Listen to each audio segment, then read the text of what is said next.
Pacific, 11 a.m. Eastern Time.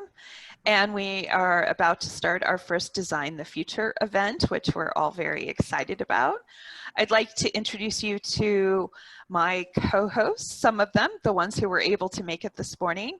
We have Dr. Joe Burkholder, who's an anthropologist, coach, consultant, and a diversity and inclusion advocate.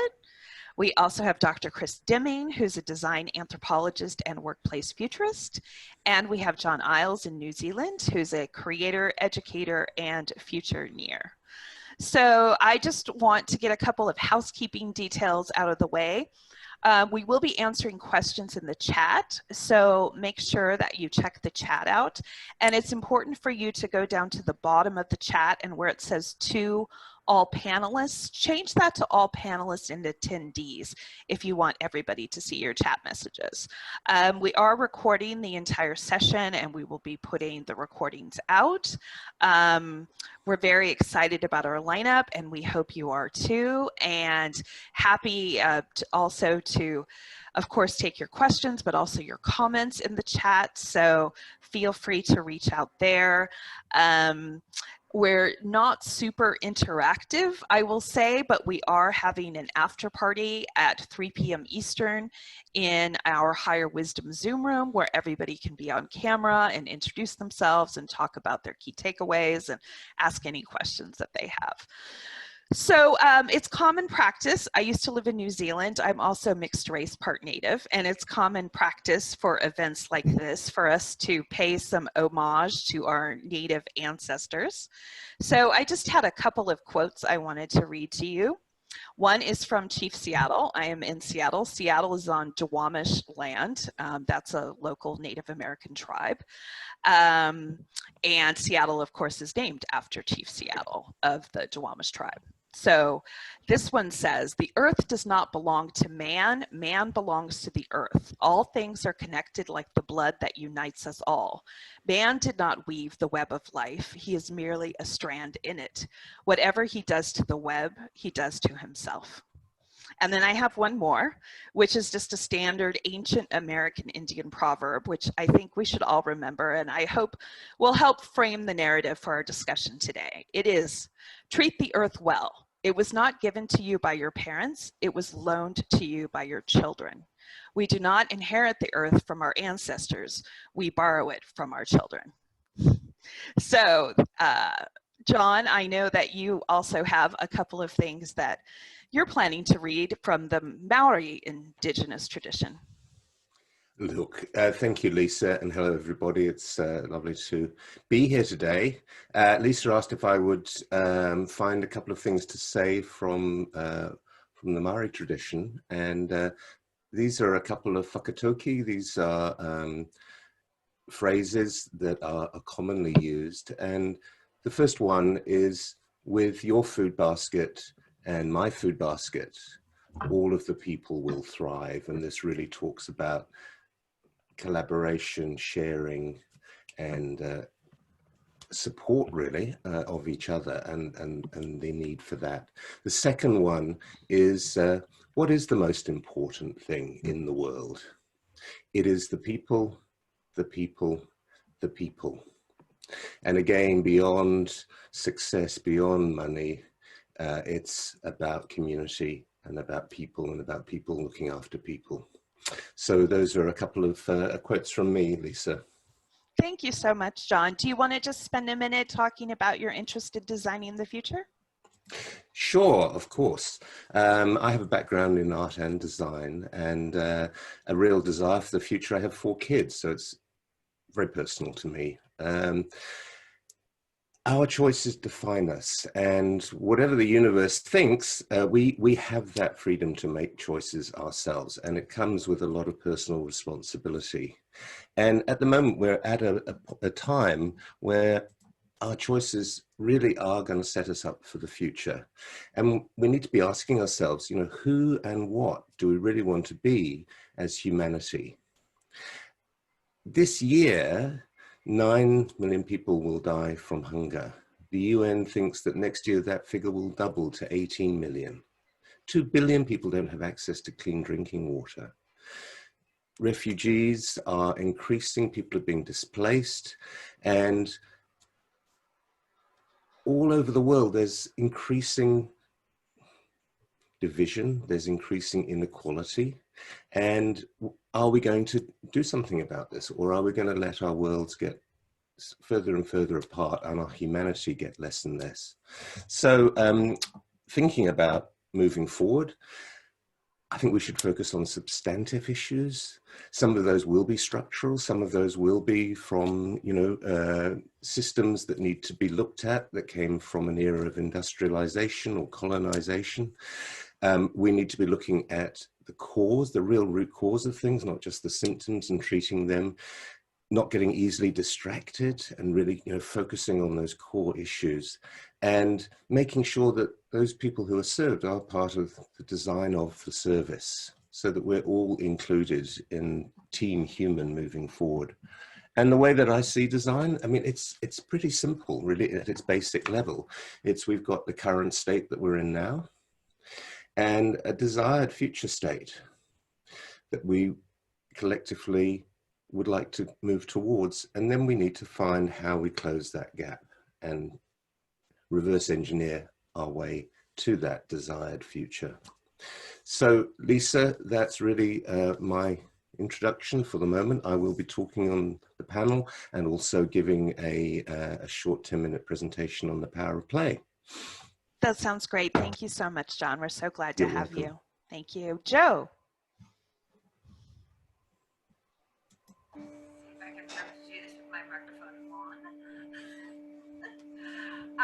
Good morning. So I am an anthropologist, but I started out actually as an archaeologist, which makes me a very odd person to be worried about the future for somebody who spent so much of her life and career worried about the past. But what I have found in working with live and living groups and organizations is that we often get stuck in this myth of this is the way we've always done. We've always done. We've always done. We have to do it this way because this is how we have always done. And what I have found as an archaeologist is, of course, that we have not ever, with anything, always done it that way. There are hundreds, thousands, maybe millions of ways that we could do things, or that we have done things that open up so many more possibilities to how we can do things if we choose to. And so that wisdom of being able to find those things, those deep themes that have brought us together in the past, that have made us human, that have made our human groups work and work well, and figure out how to bring those into new settings and new realities to create something that is what we want to create, not just what we're stuck with because we get stuck with a myth of this is how we've always done. Yeah, it's about being intentional and not just letting the tail wag the dog, right? Which is what happens when we're focused on status quo. Yeah. Great. Thank you, Joe. Chris.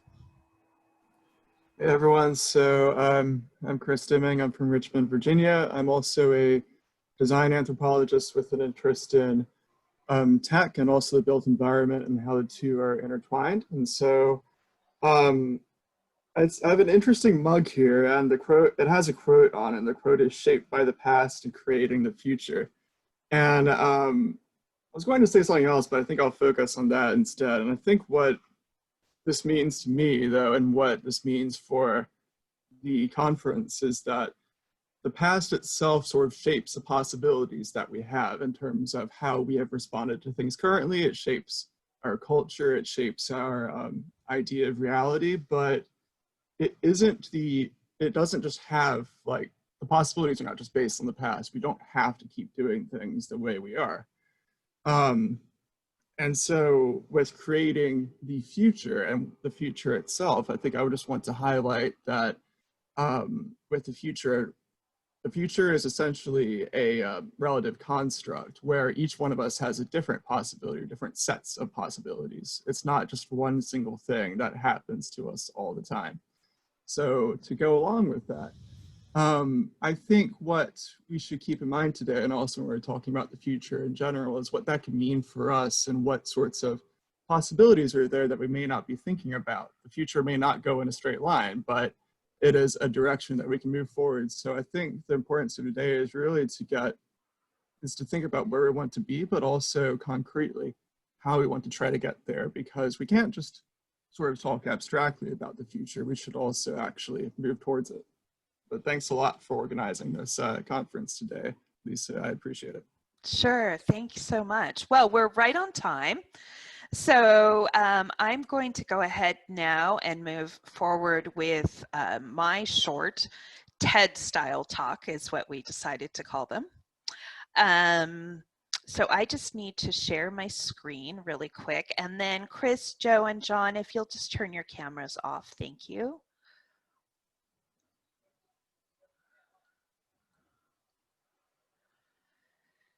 Okay, so I hope everybody can now see my screen. I'm doing a short talk. The best way to predict the future is to invent it, which is a phrase that we have heard many times over the years going back to Abraham Lincoln, but this particular version is attributed to Alan Kay, who was a computer scientist. So what I decided to focus on today in my short talk is 5 huge ideas that can transform our world.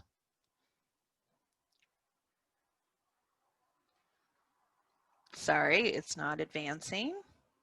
There we go. So the first big thing, of course, for an event called Design the Future is to help everybody focus on design thinking and processes.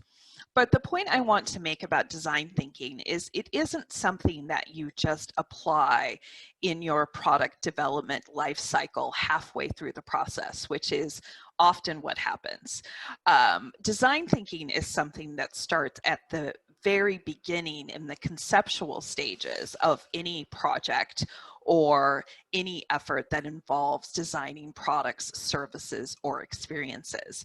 And the first step with design thinking is really understanding who are you building for? Or if you're in the business of creating content, who are your audiences? Or if you're a government or an NGO or a nonprofit, who are your constituents or the people that you're trying to serve? Because what happens is there's a phenomenon we call in the tech industry, build it and they will come, which is that people develop an idea and they get very attached to their idea. And what they often don't do is the standard sort of market research work that needs to be done, or the design research work that needs to be done, that starts with deeply understanding who you're creating for. And to do that, you need to empathize with your users, with your audiences, with your constituents, citizens, whatever you call them, is the very first step. And that's where design research really comes into play. And for those of us who are observers of human behavior, social scientists, anthropologists, psychologists, whatever your role is, this is the kind of work that we do. Now, we're often brought into these processes much, much later, after a lot of design work has already been done, and that really minimizes our effectiveness. Because when we can start with natural human behavior, we can discover not only expressed needs, but also latent needs. And then we can help define those needs. We can apply ideation principles and creative thinking to coming up with new solutions based on natural human behaviors. We can prototype those solutions, we can test them with real people, and then we can implement them. So that's, I guess, the first set of principles that I think are very important. Sometimes people argue about whether design thinking is useful or not. It absolutely is, and there are plenty of resources online to learn more about design thinking. The next one is abundance thinking. So there is a great TED Talk by Peter Diamandis about abundance thinking. And I think it's a paradigm that we need to understand better, because so many of us get stuck in what you would call this scarcity loop, where we start thinking that there are so many scarce resources in the world, but also our personal resources are scarce. I'm a great believer in the sharing economy. Sharing is caring. We spend a lot of time trying to lift up other people, trying to promote them and expose them. And I think that that's really important. I would really encourage you to go take a look at the Abundance Thinking TED Talk. I'm sure you can find it if you Google it. We'll also put these slides out so you can take a closer look at some of these principles. But you know, until we can, as a global society, start looking at the resources we have in abundance rather than the resources that are scarce, I think it's going to be very difficult for us to move forward. So that's a principle I think is very important. The next one is the United Nations Sustainable Development Goals. I just think it's a really great idea for us to keep the eye on the ball. I believe in working backwards and inventing a future that works for everyone. I would encourage you all to go take a look at the UN Sustainable Development Goals. There are 17 of them. It starts with things like, you know, ending poverty and hunger and making sure that everyone is healthy and has a great education, and also taking care of the planet, and all of these sorts of things that are actually incredibly sensible, right? But they're balls we have to keep our eyes on, and we have to be committed to working together, and we have to reprioritize, because at the moment we're prioritizing war, violence, human rights atrocities, authoritarian drift, they call it, in a lot of places. And in many ways, you know, our future is broken. They say that, you know, Shakespeare actually said that the seeds of the future are all around us today. And I can tell, and many of us can tell, that in so many ways we're on the wrong track. So part of designing the future is making sure that we have a vision for a positive reality that we all want to create. The next principle is partnerism. You can learn more about partnerism at partnerism.org. This was developed by Riane Eisler, who wrote the book, The Chalice and the Blade. Her most recent book is called The Real Wealth of Nations. And it's a model that's meant to transcend traditional models like socialism, communism, capitalism, all of those labels we're trying to put on things, and is really focused on moving away from domination and authoritarianism into a model of partnership. Riane runs the Center for Partnership Studies. They're doing great work. I would encourage everybody to go check them out. I think this is a life-saving, world-saving model potentially for us. So I would encourage you all to check that out. And the last one is about nonviolence. It's also about anti-hate, anti-racism, and being pro-peace. I'm a military veteran, but I'm also a pacifist. I was a Cold War era veteran, and I was a linguist. And I always felt that while military readiness was important, that we should have learned lessons from wars, you know, in the 20th century, Vietnam, et cetera. I grew up in the wake of Vietnam and also World War II. And it's always been very important to me that we embrace peace as a species, because otherwise we're just going to destroy ourselves. So Gandhi, Dr. Martin Luther King, both tremendous advocates of movements like this. And the other point I would like to make as far as anti-hate and anti-racism go is that those are explicitly intentional frames we apply to our work in the world and also to our daily activities. And given everything that's been happening in the US these last 4 years, we really need to be very direct and intentional about making sure that we have a commitment to nonviolence, anti-hate, anti-racism, and that we're embracing peace and divesting from war and all of those kinds of things. So those are my 5 big ideas, and I hope that you can find that information helpful. And let's see, now we can move on to our next panelist, who is Marguerite.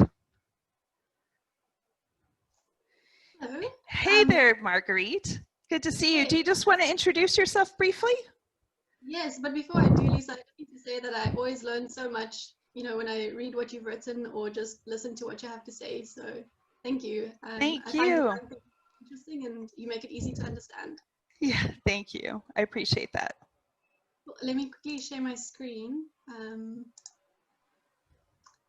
It's saying host has disabled this function. Oh, no. Oh, okay, let me see. Why don't you introduce yourself while I figure this out? Okay, cool. So I guess the way that I usually introduce myself is to say that I'm an anthropologist, artist, and futurist.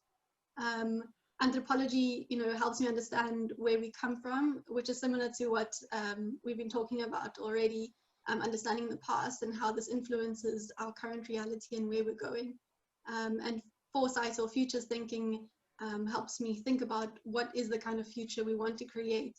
And art and creativity helps me come up with creative ways of actually making that happen. So I guess in short, that's who I am. Perfect. You should be able to share your screen now. Cool.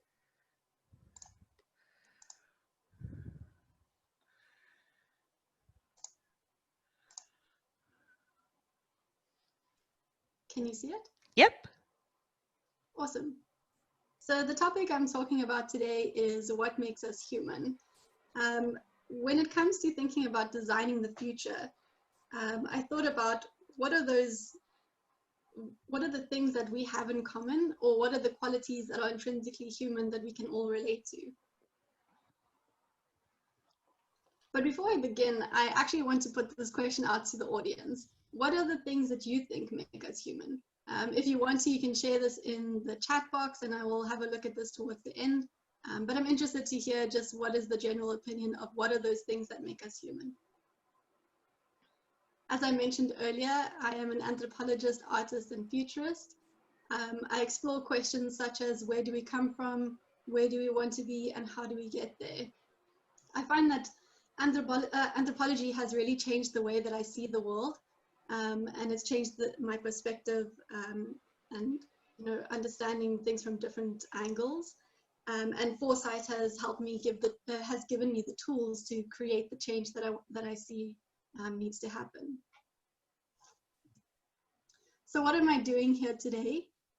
In short, I want to change the way we see and experience the world, because the way that we think influences the way that we behave.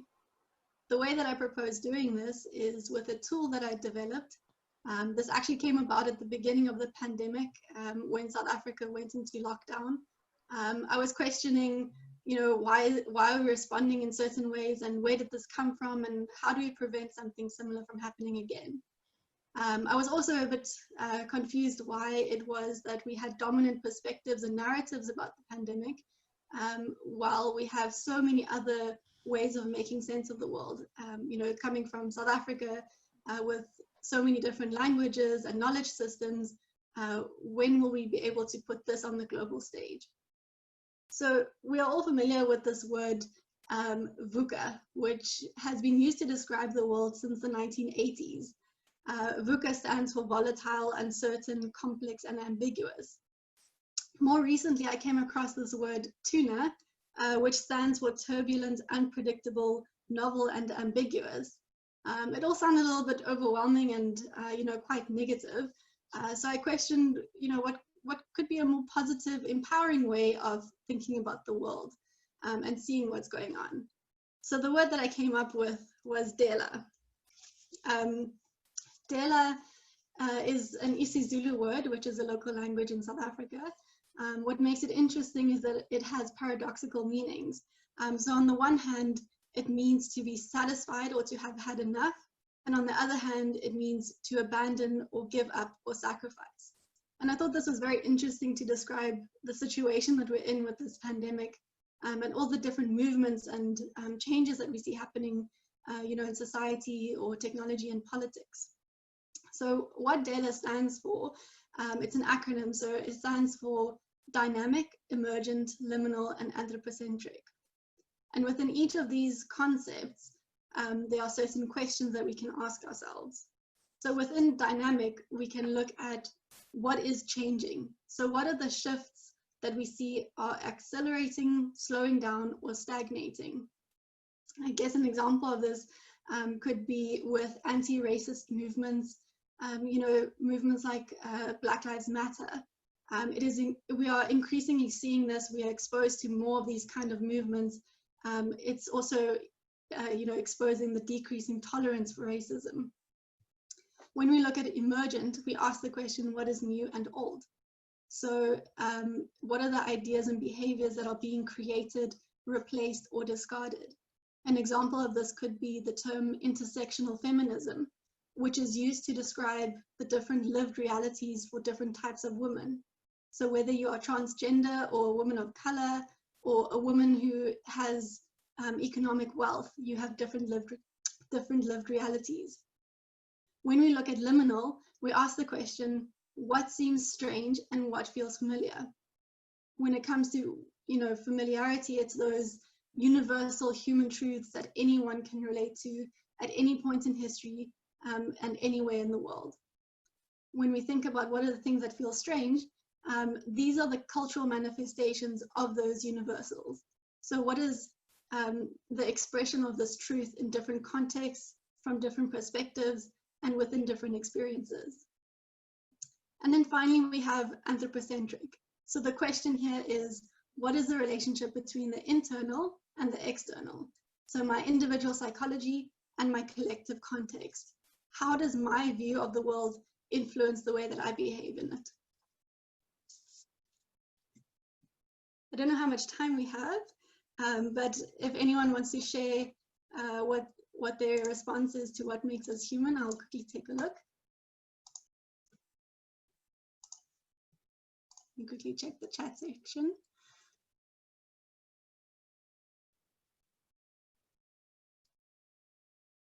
So I see here, Jahan has mentioned our ability to acknowledge what makes us all the same, commonalities regardless of difference, interaction with others, our ability to make a process not only our own feelings and thoughts, but the feelings and thoughts of others. So this is amazing because it's pretty similar to what I was considering and thinking about. If I had to sum up what I consider what makes us human, I would say that it actually speaks to what John mentioned earlier, and also Joe and Chris talking about how we think about the past and future. As humans, we can situate ourselves in time and space and thought. So what this means is that we can remember, and we can interpret, and we can imagine. We have the capacity to change the way we see and experience the world. We just need to make the choice to do that. Thank you. That's really great, Marguerite. Thank you so much. Great. Well, we're right on time, which is wonderful. So next we have Sarah Babb, who conducts leadership in complexity change, adaptive leadership, and adaptive organizations, as well as leadership development. She's going to be talking about recalibrating our future orientation to act now. Thank you, Sarah, for joining us. Thanks, Lisa. Thanks. Such an interesting conversation already. I want to dive in, but let me share some thoughts. And it's interesting to pick up where we are thinking about the future as these polarities or tensions, and what that might mean for us, that we have different versions of the future for us. So I'm really passionate about how do we help ourselves step into that future, and I'm really curious about how is it that some people step up in terms of their agency or their extent of influencing and designing the future, the topic of our conversation today, and what holds other people back, and how can we really support the movement and the agency and the opportunity to actually create the futures that you talked to, Lisa, in the 5 big thoughts. And certainly what I've seen in working across, I work across organizations, individuals, and systems, and I'm seeing a sense of fear which there's an overwhelm, almost an exhaustion of when will this end, and a sense of having loss of routine and boundaries and rituals, which has really led to a hypervigilance and overplaying of our systems and a sense of loss. So we've lost our moorings. That's the general feeling I'm getting. It'd be interesting to hear your thoughts of what you're experiencing and seeing. So a loss of roles, our roles have shifted, our worlds have merged, and almost a sense of loss of control. There is so much happening externally that we're seeing visibly in the fires, extreme weather, movements, economies, politicians, economic decline, and growing inequality. And that sense of loss of who am I, how do I, should I be, I'm unsure of what I even know and what I can rely on, has led to this sense of almost being discombobulated. So I'm confused, but I'm also disoriented. So I've lost a sense of what do I peg my experience to, because I've not experienced this confluence of events in my life, in my organization, and in the world. And there's that sense of loss about time and place and identity.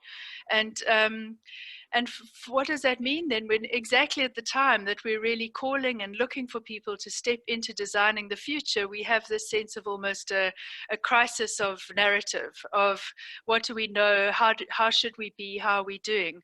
What's interesting is I'm seeing real narratives emerge of a growing empathy, a growing compassion, a growing sense of listening, of seeing bigger systems, of understanding complexity in its heart. And I think that's encouraging.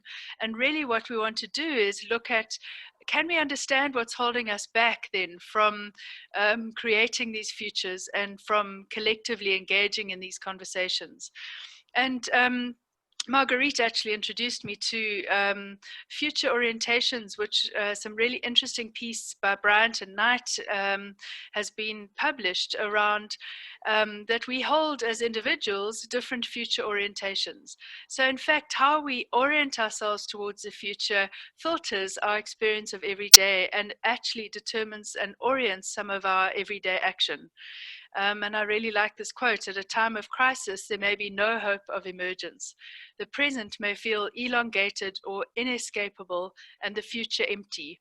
So in a stage with COVID where we have, it seems to be different waves emerging, we have different versions of lockdown, really unsure about what might happen going into the new normal, a term which I'm not fond of, but and that we can see is filtered by your different future orientations. So you might, in your experience, see the future is quite fixed. There's a sense of destiny. It will work out this way, it won't. It could be positive or negative. We might even filter our future orientations around potentiality. So do we actually see different possibilities? Can we speculate? Can we even imagine different futures? And I think it's really intriguing. How is that also filtered by cultural or societal experiences of how we view and orient ourselves to the future? Can we anticipate? Is there a sense of hope? And what denies people having a sense of hope or lack of hope?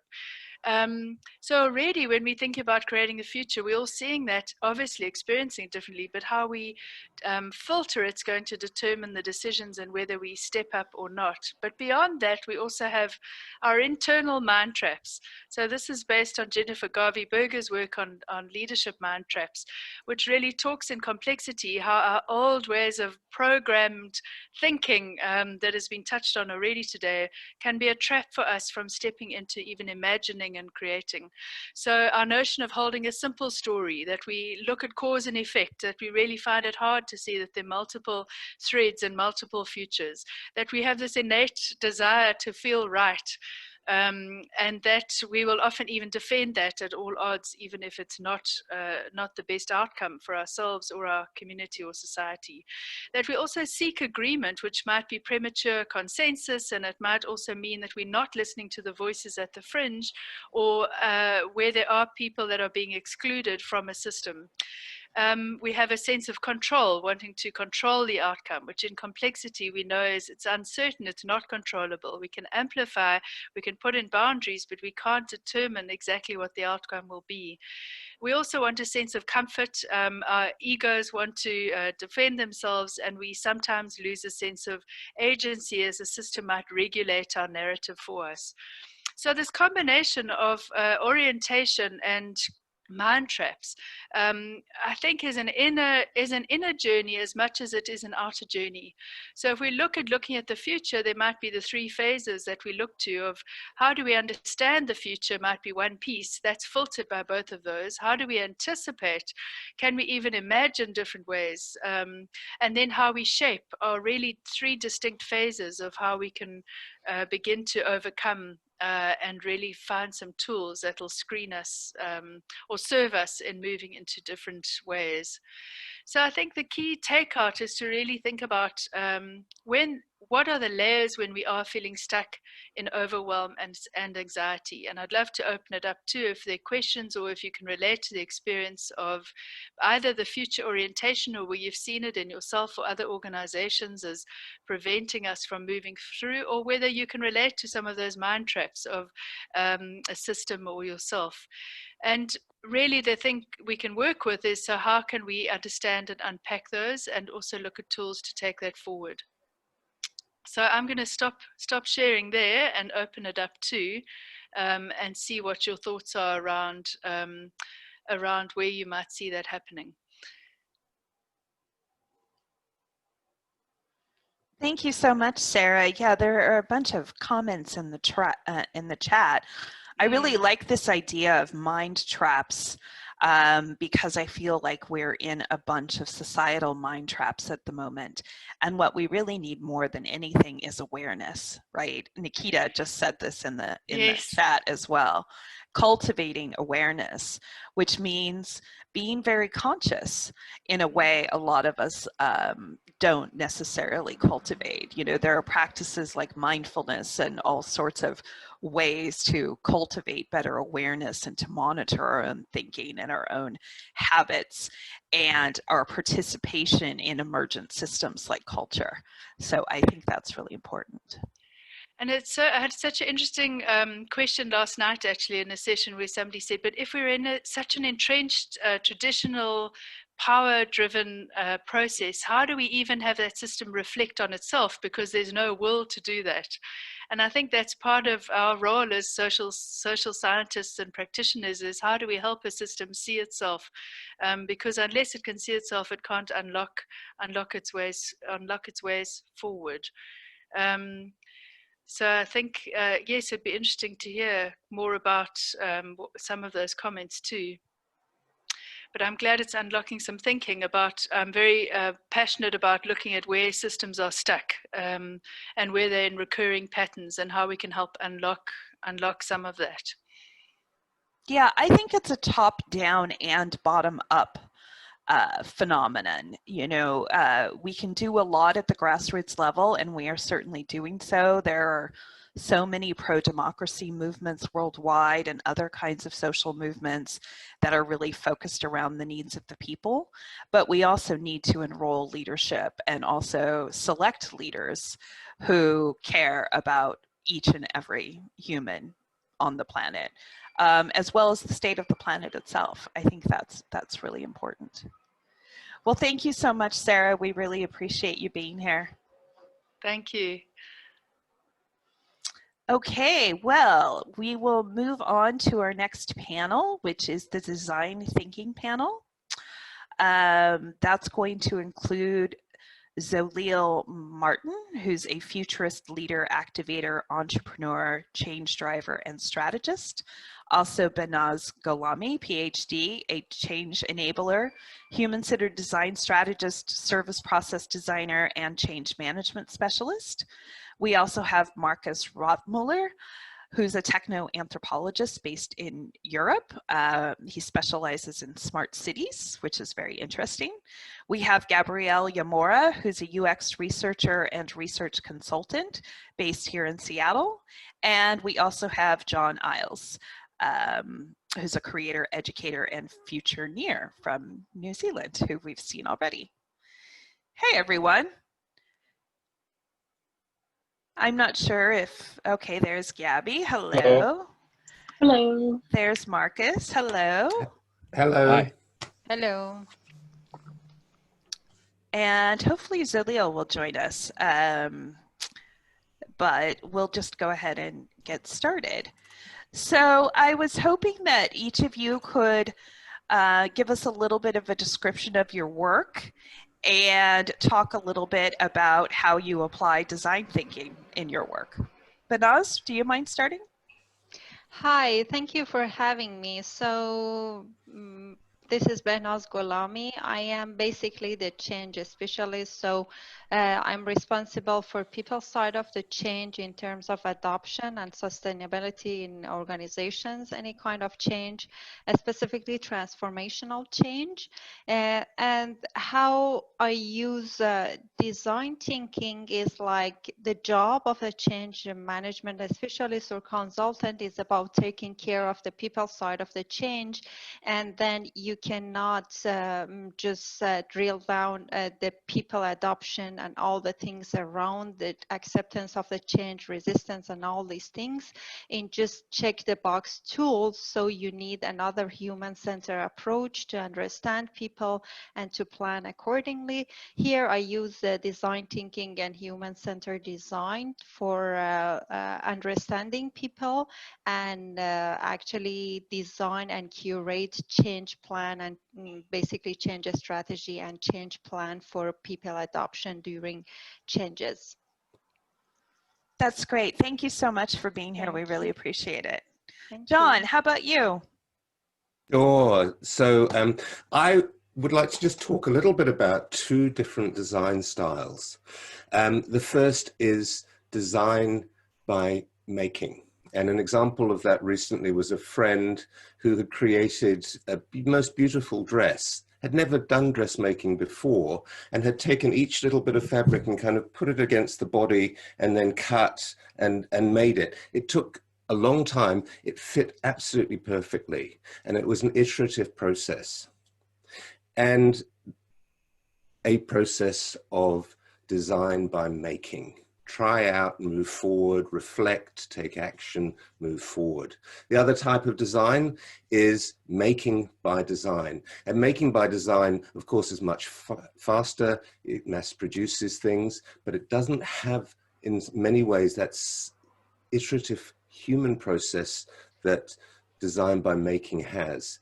And I think that because we don't have a future that is already designed, we have to play and experiment and design by making and see what happens. So there's my little intro. Thank you so much, John. I appreciate it. Gabby, how about you? Yeah, absolutely. Hi, everyone. My name is Gabby. I am a recent graduate from the University of Washington as of June a few months ago. And I am a researcher, but specifically I'm really interested in UX/user/design research. And so for me, my basic definition of design thinking would be an iterative process that really designs for the specific user. And I really think the important piece is the iterative part. And for me as a researcher, I place a lot of emphasis on that because as you perform each step of research, you uncover something new, which means you have to kind of revise your design strategies and how to design for that particular user. And also, I think when I think of Design the Future, which is the theme of this entire event, I kind of think of thinking about the future, which is, you know, the young people, the kids, and especially in light of today, a lot of younger people are really, you know, making a difference, getting really involved in activism. So I think that we need to consider those perspectives when designing for the future. Yeah, you're absolutely right. I mean, our younger generations have a lot more future to look forward to than those of us who are older. So we should really be prioritizing their needs. And it's sad when we don't. Yeah. Marcus, Absolutely. how about you? Thanks, Gabby. Hi, everyone. Greetings from Austria, from my garden here in Austria. So I'm a techno-anthropologist, as Lisa already mentioned. That I recently graduated in Copenhagen from that study program, and there we basically look into two perspectives, right? The one is kind of human-centered innovation and how to build products or services. The other one is mainly understanding human-centered innovation and challenging and questioning those approaches. And part of that is obviously design thinking, although I would have to say I'm personally not even the biggest proponent of design thinking due to many reasons, although I think that design thinking and the process is very typically at the core of many innovation projects. But I personally see lots of risk and potential for failure in projects by just trusting these kind of established processes, which are highly commercialized as well. So I'm kind of a critic of design thinking in some sense as well, which is kind of perfectly aligned with what we also learned in techno-anthropology, just to give that as an introduction. I think, so yeah, Lisa mentioned it, I work on smart cities. I would say I worked on certain small elements that might be part of smart cities in the future. And one of them is autonomous vehicles. Another one was virtual sound for better experience of tourism experiences in cities, for example. And now currently I'm working on smart kitchen and smart living in a corporate startup. So I'm very involved in the product development process, not just from the UX part, but more from doing business and design anthropology for the whole business model, for the whole concept, and partly also then the UX in a way. And for me, I'm actually going out of those very established commercial approaches like design thinking more and more, and I try to look at the innovation process from a more also philosophy-driven perspective. So I've recently given a talk at the EASA conference which was online, would have been in Lisbon, where I also talked about target worlds, and I tried to understand life worlds today and take this kind of as a basis to understand what kind of future we want to think about, and then also combine it with sort of target values, like the sustainability goals, for example, could be a good set of values and goals to think about, and then try to define target worlds, but also simultaneously think about the socio-technical complexity of the systems that we try to innovate for. So yeah, I'm kind of thrown into design thinking when we really try to build the product, but I'm also thrown out of it when I try to think deeply about what it means to be a human and part of the whole system, right? Yeah, no, that's such a good point. I mean, obviously we don't design everything. Some things just emerge on a de facto basis because we're human beings, and what we do is we create culture, and it's not always intentionally designed. But there's a really interesting anecdote. This is a very famous story in applied anthropology. Back in the 90s, I think it was, Procter & Gamble decided they wanted to develop new products. And instead of just getting a bunch of people in a room and sitting around and figuring out what new products to build, they actually hired teams of anthropologists to go out into people's homes. And they ended up studying women in particular, and they were studying cleaning behaviors. And what they found is that women in particular really wanted to make sure the kitchen was totally clean after the end of a meal, and were dragging out, you know, the broom, the mop bucket, mopping the floors, and the floors are all wet, but they felt like the floors needed to be clean. So this was apparently a major epiphany for them, and they decided to try to reinvent brooms and mops based on these latent needs that they uncovered. And they came up with the line of products called the Swiffer. I'm sure a lot of you have used the Swiffer. It's a great static device. It's on the end of a stick, and you put a sheet on it that's kind of like a dryer sheet, and you can use it to pick up cat hair. And then now they have ones that are wet that you can use for mopping, and they have them for all different kinds of things. But that is a set of products that nobody would ever have just thought of, right? or at least they hadn't, I guess you could say. If you apply some imagination to it, you could have thought of these things. But that's a perfect example of how doing ethnographic research, which is the sort of research that involves shadowing people, following them around. It's also called deep hanging out. Genevieve Bell is or was an anthropologist at Intel, and she calls the practice deep hanging out. But it's how anthropology came to be. You know, we infiltrate, if you will, tribes, communities, etc., and we participate in them as a way of understanding them. So we essentially become a member of the communities that we study, and that's how we reveal additional insight. So I was hoping we could now pivot the conversation a little bit more to what does it mean to you to design the future in tangible terms? Banaz, do you think you could get us started? Yes, sure. So I have a philosophy, and then it comes from the mindfulness and Buddhist philosophy, that there is no future, everything is now. And then I want to challenge the concept of the planning, because we are human beings, we can plan, but everything like can go something unexpected, and then we don't plan accordingly, just we react. So what I see in coming future, and then we were talking about like future of work for so long, and then pandemic happened, and then future came very early.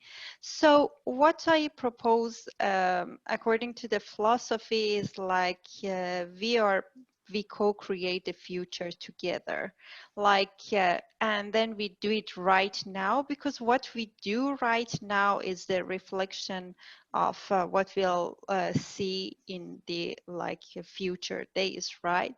So, and that is what I really like leverage the concept of design thinking for like designing the future per se, because we co-create together. It's not like one of the other approaches that we say that, okay, this is a systematic approach, and then as Marcus mentioned, like very commercialized approach, but the nature and very core focus of design and design thinking is like the concept of co-creation. And then we should co-create our future together now. So that's why like, and then for my own profession, which is like the change specialist, is like we design the future workplaces. We design like every strategy or business plan, business model that can embrace the culture of co-creating and bringing like human ingredients into our workplaces. Because for so long we have been talking about like to humanize our workplaces, but I think that by the help of design and any type of human-centered approaches into our business world, we can bring the like the culture of, as I said, co-creation, and then the more humanized workplaces for future and for now, actually. I totally agree with you about co-creation. I'm glad you brought that up. I think the really important element of co-creation, though, is being able to find common ground and align on common values. Yes. Otherwise, we're co-creating in a whole bunch of different ways, and some ways are divisive and dysfunctional. But if we embrace peace, if we embrace getting along with one another, if we embrace agreeing that the health of the planet, the health of our people, the health of our children matters, then we can all move together in lockstep and co-create the right kind of future, instead of letting this de facto co-creation happen, which is a lot of what's happening at the moment. And it's why people are very distressed, because they know we're not on the right track. Okay, great. Yes. Thank you, Banaz. John, what do you think? What was the question, Lisa, again? The question is, what does it mean to you to design the future? Tangibly, in tangible terms. So believe in the power of intention, and that power that when you declare something, it starts to bring it into being. Mm-hmm. And when we think about the future, it's about being careful of what we're wishing for. I spoke earlier around we all have choice, and it's true. We control our thoughts to some extent and our actions for ourselves. When it comes to choice, though, what we don't have control over are the consequences of those choices. And when it comes to design, there's often a lot of unthought through consequences. Some of that is positive and some of it is negative. When I think about designing the future and pulling in a desired future to now and the actions that we take now in order to begin that process of that rolling out, I think we have to take greater steps in critically thinking through the moral, ethical, and other potential consequences. Of course, we can't understand them all and some of those unintended ones. But for me, as we author our future, be reminded that, yes, we are not in control always of those consequences, and to be conscious of that. Yeah, that's such a great point. I feel like one of our failings, I've spent over 25 years in the tech industry, off and on. And I feel like one of our failings has been not doing that ethical work up front, and also not doing the right kind of human-centered research on products and services that have been put out in the field already. Looking at platforms, social media platforms, for example, and seeing how people are using them and what's working well and what's not working so well, and encouraging companies who are driven by profit motives to do the right thing, even when it affects their short-term and potentially long-term profitability. So I feel like that's an area in which we have really fallen down, and where we really need a sea change towards greater social responsibility, even in corporate settings. I think it's very important. So thank you, John. There was a cartoon that was going around a few months ago, which had the wave of COVID followed by the wave of recession, followed by the wave of climate change, followed by the wave of AI. Mm-hmm. And what's kind of interesting to me is that wave of AI. I mean, that really is something of our creation. And yeah, it's important choices there. Yeah. And of course, when we think of the future, we also think about, how much into the future we want to look. So, and there's some very dystopian visions out there. I'm a futurist. I read a lot of futurist publications, and it's filled with killer robots and killer AI and luxury bunkers that people can now buy to escape society, and a lot of things that are very dystopian.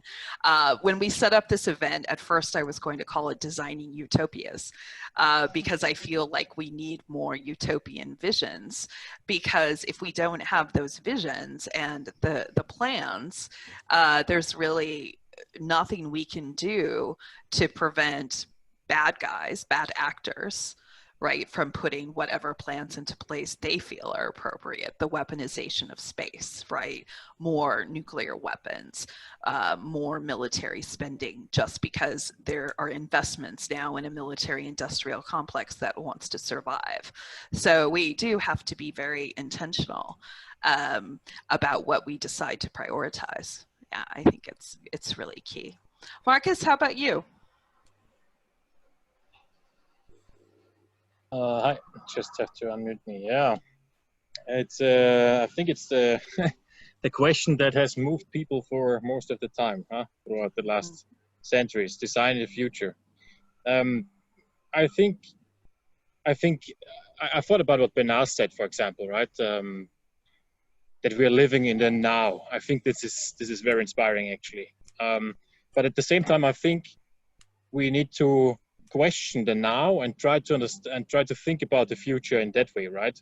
I just thought about an example. Think about stamping hours or time tracking for working hours, right? The question is, do we really want to design another even better time tracking tool, or should we rather question whether time tracking is the best work style to begin with, right? Right. So I think designing for the future probably needs some sort of activism also, and obviously good intentions. But as John mentioned, and again, consequences are nearly never as expected. So this brings me to the problem solution paradox, in a way, where we don't understand what's really going on until we start building stuff, or in other words, trying to change stuff. Also what John mentioned before with design by making or making by design. And I think that also brings me back to what Ben has said about co-creation. I truly believe in co-creation. I think it's about bringing different kind of people to the table and co-create solutions and think about how to improve maybe the current status or our current situation, right?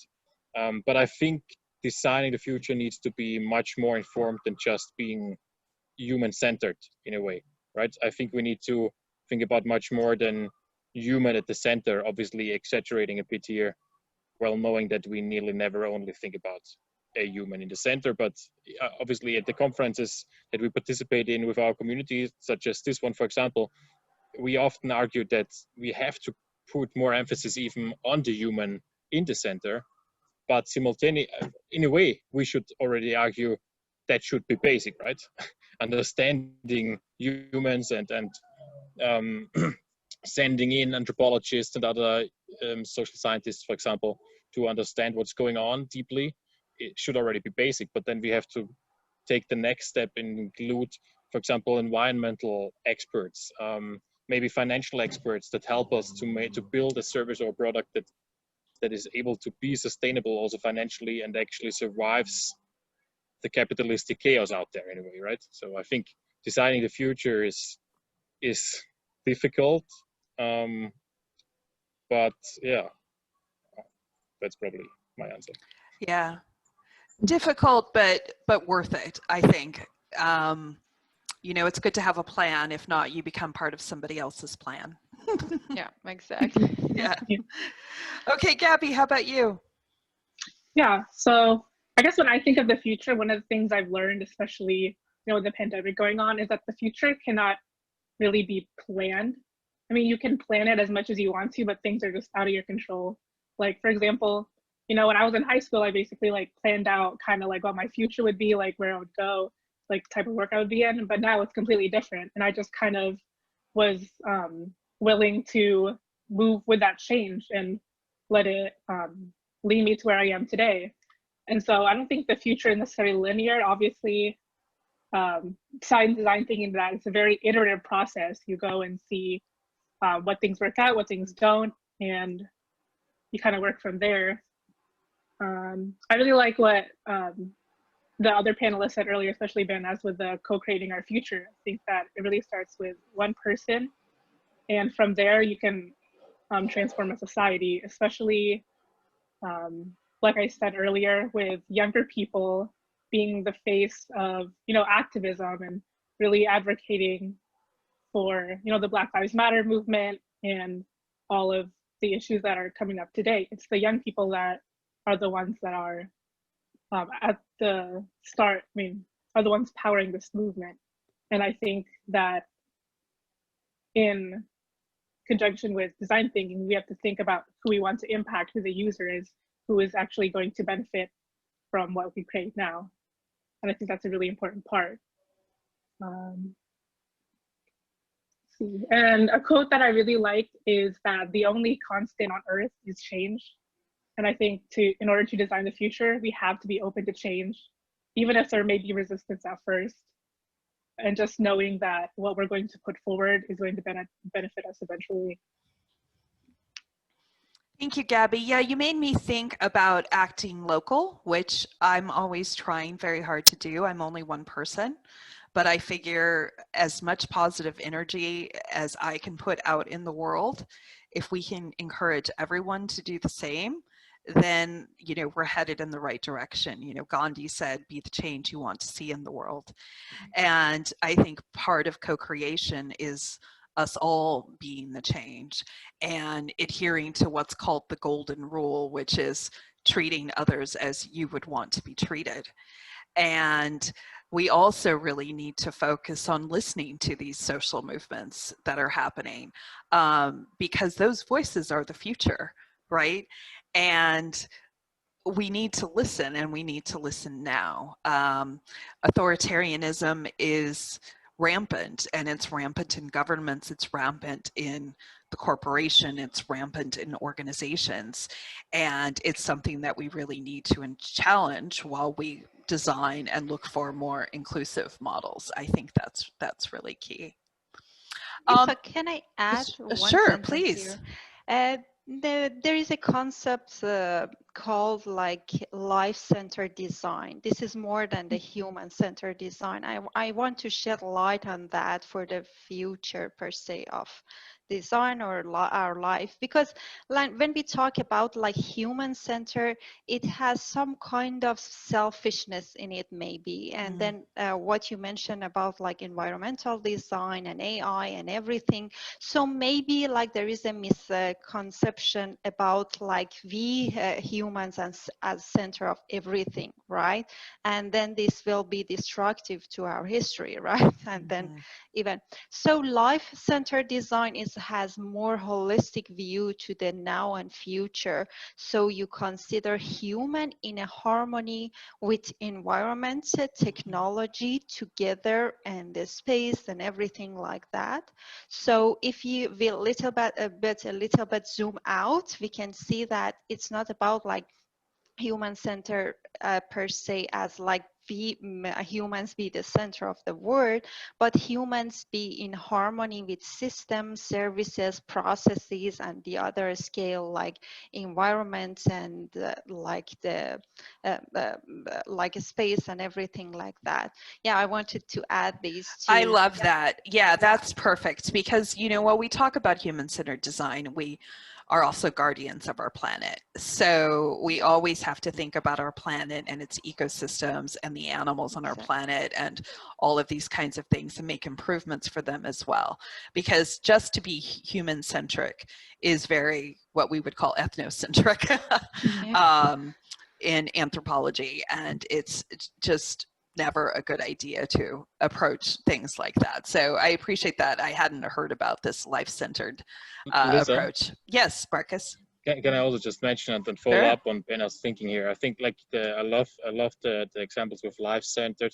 I've heard other terms around that, which is like post-human centered and so on. I think there are actually at least 5 terms I found in research lately on these kind of thinking, right? So it's emerging definitely. But then I just want to challenge all of us here and also ask the question into the digital room here. You know, when I then go into my co-working space every day and I would have to try to sell this kind of thinking to the company I work for, it's a completely different story, right? It's all nice in theory that we are keeping thinking about how can we go beyond human-centered or do human-centered right as a first step and then go beyond that even. But then you go back at work and they tell you, you know what, you have to do market research, who's the target group, how can we actually be sustainable financially, how can we make money, and so on and so on. And I'm really questioning, I'm trying hard every day to find a way, how can we push this kind of thinking into real product development in industry also? That's the question for a room I would have. Yeah, well, you know, my perspective on that is every organization is in the people business. Who's not in the people business? And when you make people happy, you make them more productive.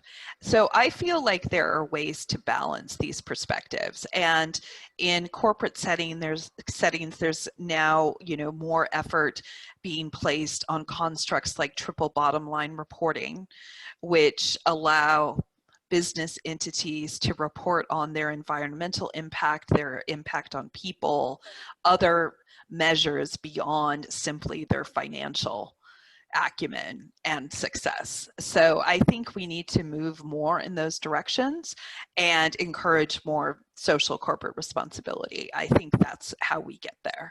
And it's not going to be sheer perfection on day one, because companies have their profit motive. I mean, that's why they're in business. I mean, maybe not entirely in business, but everybody needs money to survive, and this is how things work.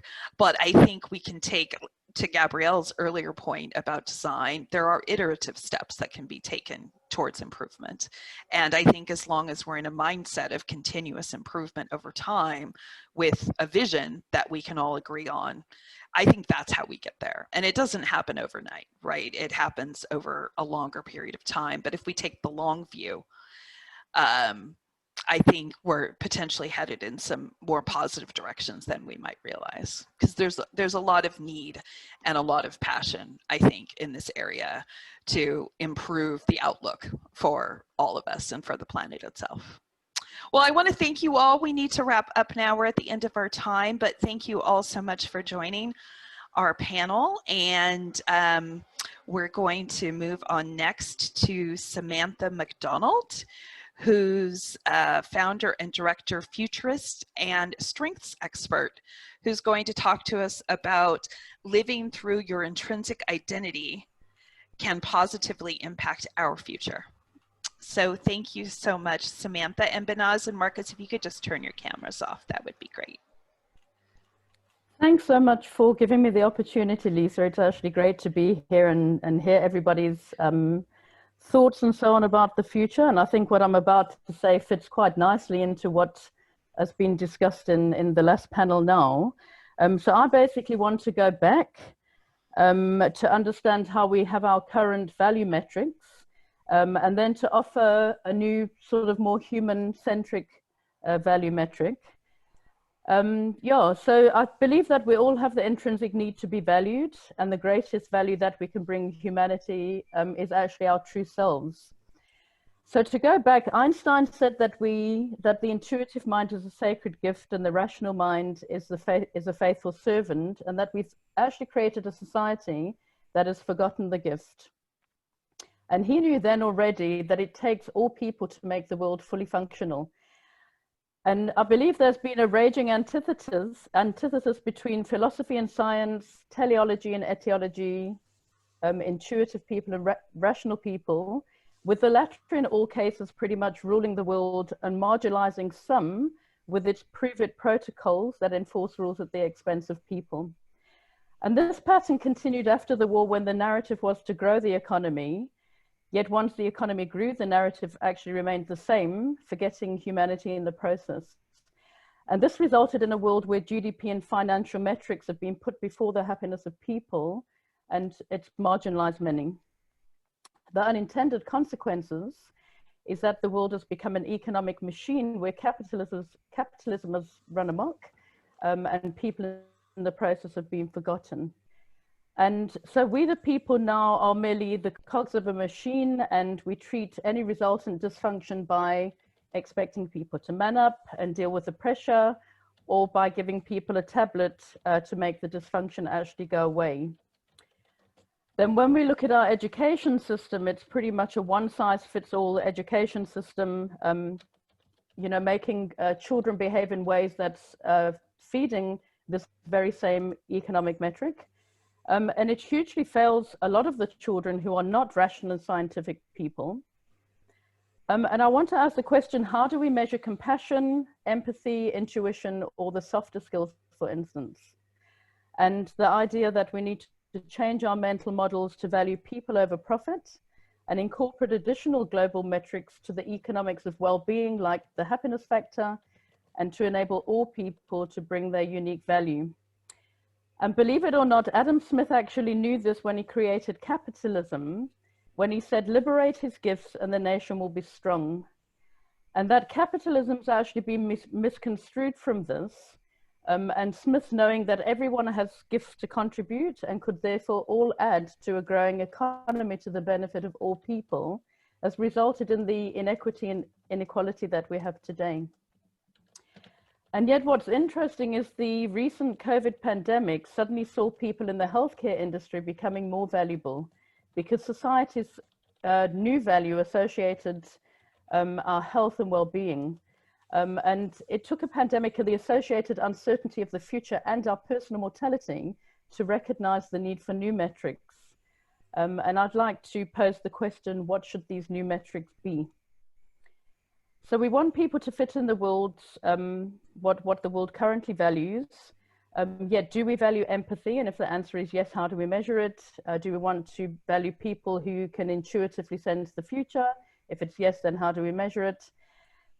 We have to create new mental models together with new global metrics that respect the whole of a person and hence the whole of humanity. So 2 recent global trends that I believe indicate that we're on a new trajectory are worth highlighting is the formation of B corporations with a balance of profit and purpose. And B Corps are accelerating a global culture shift to redefine success in business and build a more inclusive and sustainable economy. So these are typically founded by people who recognize that society's most challenging problems have to be resolved by us through interdependence, and one that includes all people working towards reducing inequality, lower levels of poverty, lower levels of poverty, a healthier environment, stronger communities, and the creation of more high quality jobs with dignity and purpose. And then another trend is a shift in organizations such as Ernst & Young, Accenture, Facebook, who have actually recognized that only employing people based on their degrees and qualifications, they're missing out on a lot of talent. So they've now changed their systems to look at intrinsic motivation of people as well. They're including that. So I've spent the last 5 years of my life learning and speaking a new language that I believe marries our intrinsic value to our intrinsic contributions to society. And I'm talking about a global language of understanding how people naturally and uniquely think, feel, and behave. And this is an energy of flourishing that makes up the language of strengths and interdependence, and the potential that each of us uniquely bring. And what I love about it is it crosses all borders of society because every single person has been born with these unique attributes. So there's been a statistic loosely thrown around for the last few years that 80% of people are unhappy in their work. But what if we matched the intrinsic identity with people's roles and environments and actually plant people in the right soil that is right for them? Could this reduce the multifaceted dysfunction in the world that we have today? So success is not what we get from life, but what we give to life. Yet many of us will never know who we are, let alone have a global language of understanding our deep intrinsic selves and how we actually desire to contribute. That part of us that's naturally motivated to flourish, and what we would term your natural talent patterns, your strengths, intrinsic motivators, intrinsic value, and your intrinsic identity. And today we can measure this through a simple online strength assessment. So I'd like you all to imagine a world where we use this global language of understanding to identify each and every person's intrinsic identity and potential and their natural value contributions, and use this as the new global, or one of the new global value metrics. So why am I saying this? Because this takes away the labels around people's color, their gender, their creed, etc. And it places value on people's intrinsic identity, bearing in mind that we all have an intrinsic identity. It's immutable and it's found in all people.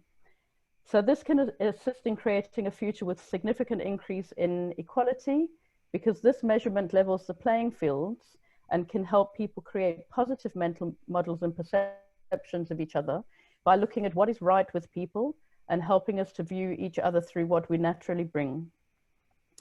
And it's interesting because I find that people get so excited when people who don't have any qualifications do exciting things. I've listed a couple of people here. So Jack Andrakra, who is from Maryland in the USA, 15 years of age, and devised an early detection test for pancreatic cancer with no prior experience. And then there's William Kwakwamba from Malawi, who used his natural innovation talents. He built an electricity generating windmill from spare parts from a dump that saved his village from famine. And then there's an Indian mathematician, and you'll have to forgive me because I just can't pronounce his name, but he's from the movie The Man Who Knew Infinity. He had no formal training in pure mathematics, but he made substantial contributions to mathematical analysis, numbers theory, infinite series, and continued fractions, including solutions to mathematical problems which in the 1920s were considered to be unsolvable. And I believe that the reason we've become excited about these stories is because of the pressure that society puts onto each and every one of us to become something that we are not.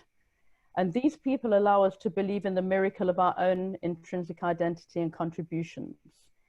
So if you want to know how absolutely unique we are, there is a 476 trillion chance of anyone having the same top 10 strengths in the same order as yours. We each have our gifts to bring, and if we allow people to be planted in the right soil for their intrinsic identity, then we can flourish, and the possibilities I see as being endless. And yeah, I just wanted to point out, when people's strengths are unlocked for the first time, they take the assessment, some of them for the first time ever feel validated and seen because it confirms what they've instinctively knew about themselves. And then we have some measurements. So if people, work through their intrinsic identity and their strengths, 36% high performance, increased trust, productivity by 43%, team performance by 83%, engagement by a factor of 6, goes up by a factor of 6. Yeah, so intrinsic identity in the language of strengths puts people and relationships at the center. And then I think to finish, I want to remind people of the story, you've probably heard it, of the person who was traversing heaven and he was looking for the greatest general that ever lived.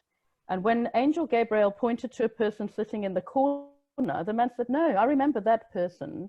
They lived a miserable existence because they were so disillusioned with life. And Angel Gabriel replied saying, but if that person knew what their full potential was, their strengths and intrinsic identity, they would have been the greatest general that ever lived.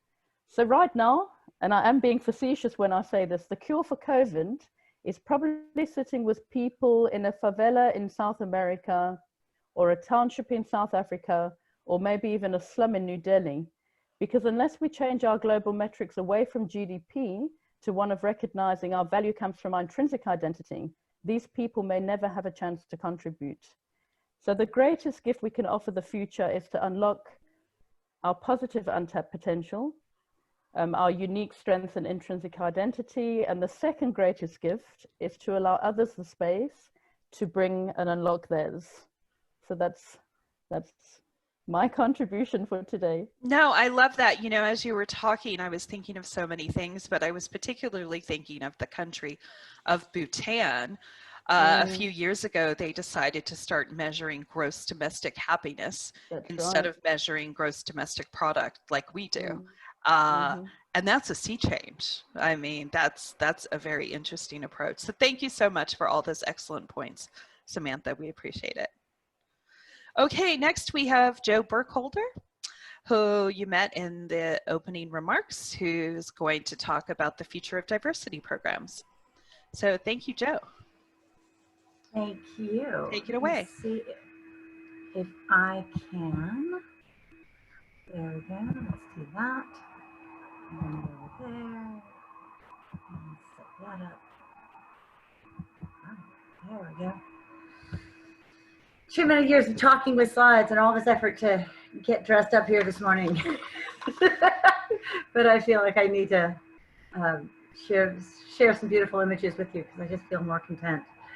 So I want to talk this morning about the idea of the future of diversity and the future of diversity programs and what organizations can do about it now.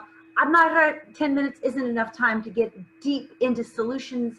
So this is more of a pep talk and a lot of asking of questions to give you some things to think about. Please put your answers in your, as I ask them, think about them, put them in the chat, and I will get back to them as soon as I can. What if the future is inevitable? Right? What if all you can control is how you respond to coming changes? I cannot create something. I cannot change what's going to happen in the next, at least not in the short term. The workers that people will hire in the next 5, 10, 15 years are already here on Earth. we can't dramatically change those populations. And change is on the rise. We know this from the demographics. The average age of populations in the world is aging, but particularly in the United States and parts of Europe. Our workforce is getting older. And we are spending more time in the workforce, especially as our work is becoming less manual, right? We can sit at desks, we can think about things, we can do work for longer periods of time. And so we stay in the workforce longer. Our racial and ethnic diversity is increasing within countries. Our queer, the existence and the acknowledgement of queer and non-binary identities is growing. And transnational collaboration, because of things like the internet, are also on the rise. So the diversity, the question of whether or not we're going to do something about diversity is almost a moot point. We don't have a choice. The diversity is here. And we can't, and nothing anybody can do can stop it. What we can change, on the other hand, is how we embrace it or what we do with it. Now, the business case for diversity is really strong. All sorts of studies have been done that show that if we embrace diversity, not just have it in a numerical kind of sense, where we bean count and say we've got so many people in this group and so many people in that group, but actually embrace it and mobilize it to our best advantage. Those are the companies, those are the organizations where we see better growth and profitability, better decision making. It becomes easier to recruit more diverse talent if we're already embracing diversity. We increase retention. People want to stay on their job and reduce the cost of having employee turnover and having to replace people. It increases the loyalty with which people treat their employers, and it shows up now, and this is some data from a friend of mine, Laura Kleiss, that particularly for things like small and medium-sized businesses, that people are more conscious about wanting to do business, be customers and be clients of organizations that take things like diversity into consideration. So our relationships with our customers and our clients are better when our organizations are stronger and more diverse. So here's the big question. What will make your workforce more agile, the most agile and innovative? How do you move in that direction? And by agile, I don't necessarily mean that in the strict managerial kind of sense. I realize that has a management connotation to it that I don't necessarily imply here. When we look at diversity programs, the things that organizations have put in place to help them embrace and address diversity, we see a number of problems. A lot of those problems are antiquated in their strategies. They are compliance and avoidance based. They are not really based on ideas of how do we bring people together, how do we work together, how do we empower each other. They're about not getting our butts sued in a law case, right? They are costly. Companies and organizations in the United States and abroad have spent progressively more money on diversity programs. And yet some of the industries that have spent the most money, things like tech, have actually seen declines in the numbers of diverse people in terms of race and ethnicity and gender in organizations.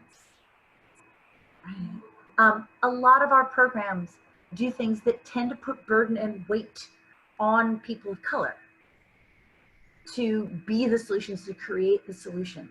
And while things like employee resource groups do bring people together to create solidarity, to create senses of belonging.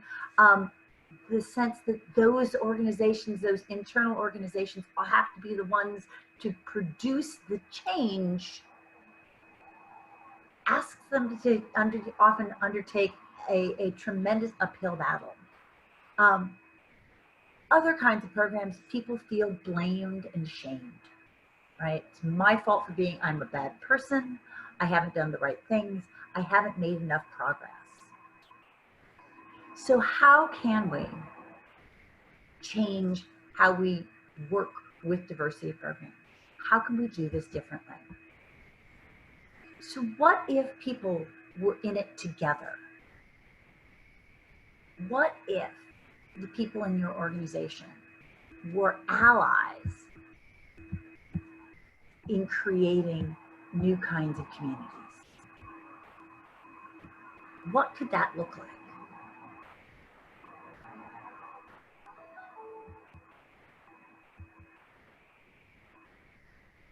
What if there were ways to deepen connections between people that didn't ignore things like racial and ethnic and religious and gender identities, but deepened connections despite those identities or including those identities? What if there were ways to improve communication across groups, across teams within organizations? What if there were ways to create better community, increase allyship across the board, and not just let it sit with one or two or a select number of individuals? How would this potentially change how we do things? What kind of change would this create in the organizations in which you currently work? I had an opportunity many years ago now to work with one of the most effective, most consistent, and longest lived social activists anybody had ever known. And I thought for sure that this woman had something special about her, right? There was some key to the ingredient, some key ingredient to how she was as a human being that was going to give me the secret of how to do this and how to do this better. And what I found out was that it had nothing to do with it. She had three things that made things work for her. And it made things work for her for almost 50 years, right? And I boiled that down to this sort of AAA approach. Three things that she had. One was an analysis, right? A way of thinking about problems that did not place blame on individuals, but made everybody part of the potential for the solution. Going back to this theme that we've come back to again and again and again this morning, or this afternoon, this idea of abundance, a way of thinking about the world that allows us to let go of fear, right? So many of the things that we see in companies, in the world around us, in politics, I think are motivated not just by scarcity, but by fear. And you cannot be both abundant and fearful at the same time. You might switch back and forth, but you can't be both at the same time. So if you can find that abundance, you can also find grace to hold space for individuals who do not necessarily agree with you, and find ways in open space to find common ground. And the third thing was accountability. Having people in our lives, in our organizations, that ask us, what have we done today? What are we going to do tomorrow? And to keep pushing us forward in our agendas to create the worlds that we are looking to create the workspaces that we are looking to create the organizations that serve the world in the ways that we intend to have them serve. Right? And if we can unlock those three things,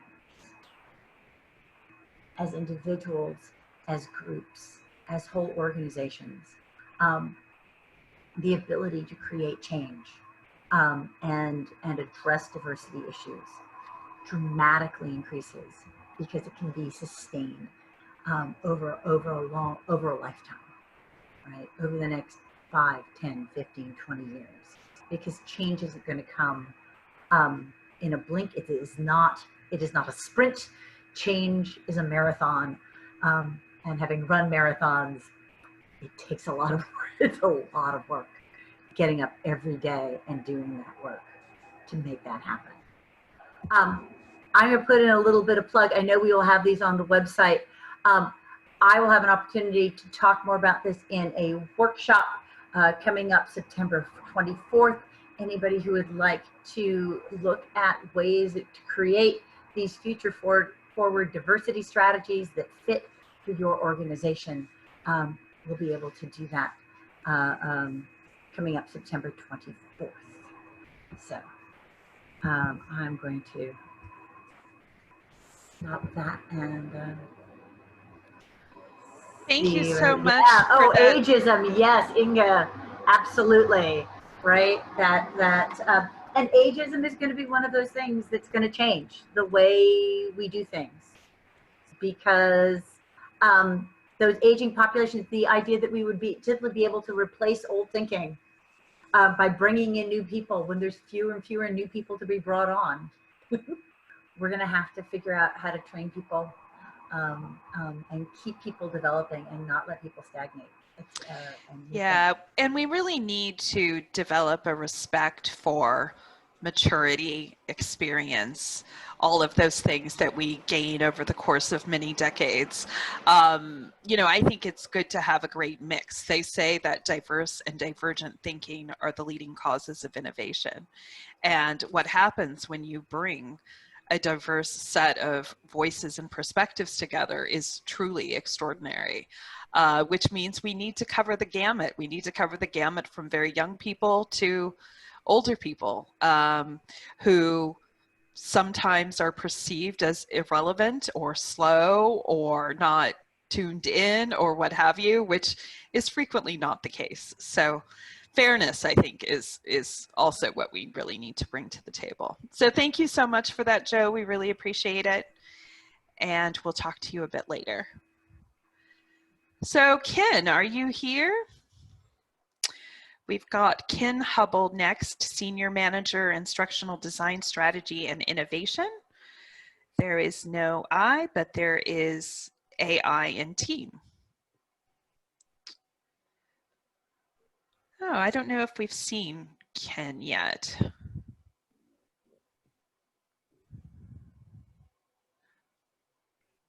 Oh, there he is. Okay. Ken, can you just turn your camera on?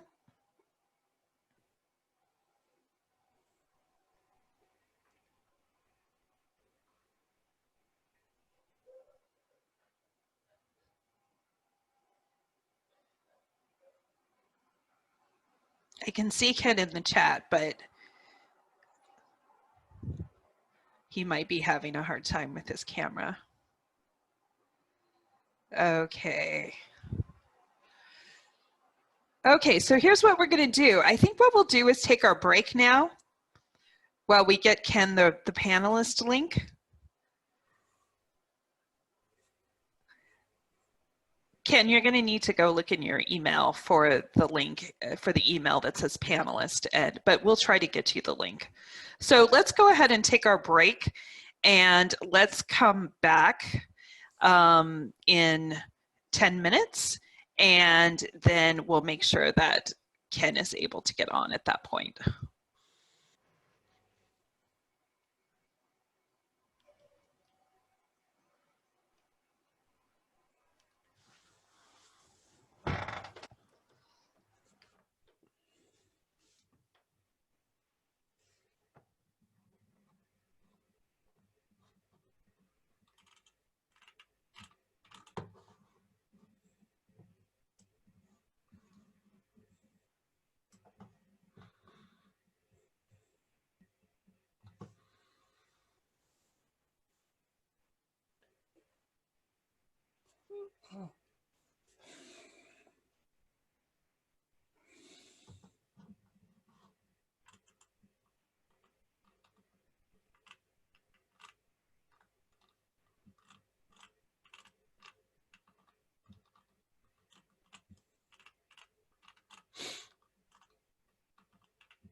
There we go.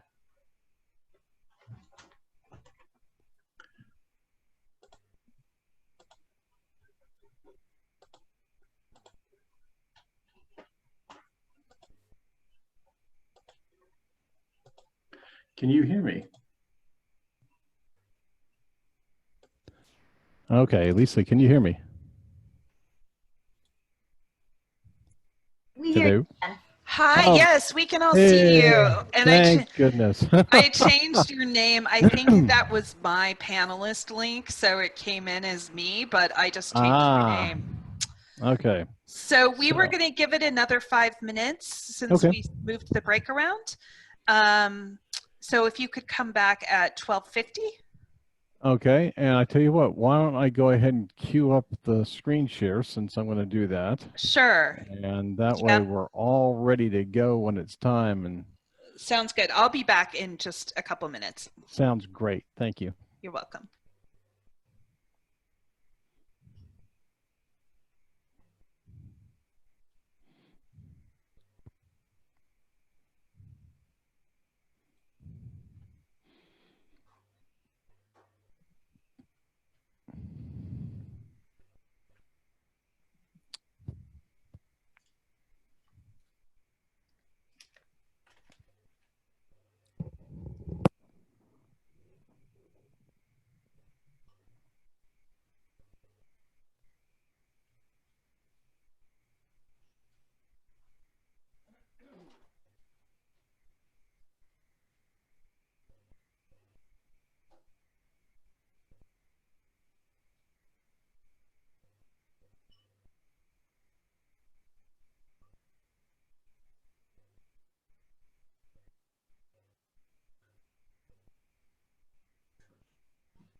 Hey, I'm about to make my presentation.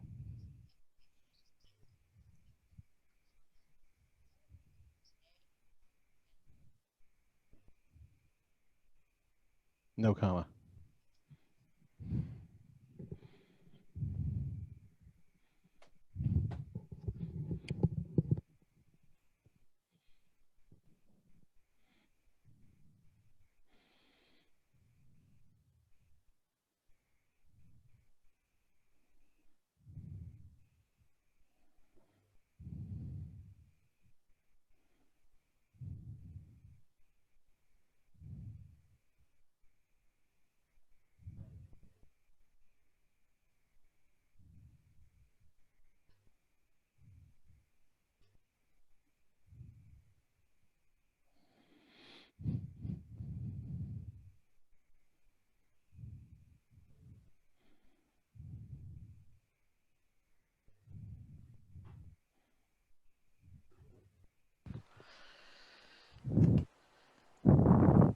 Okay, we're coming back from our break. We've now got Ken Hubble lined up. Ken, are you with us? I am. The great reveal. No. Perfect. So we're looking forward to your presentation. Sorry for technical that's right. difficulties. This is my first time running a Zoom webinar, and it's going fairly well, but the occasional hiccup, we just plow forward. So thanks, and take it away. All right. Yeah, it is a rodeo to do these things. Yeah.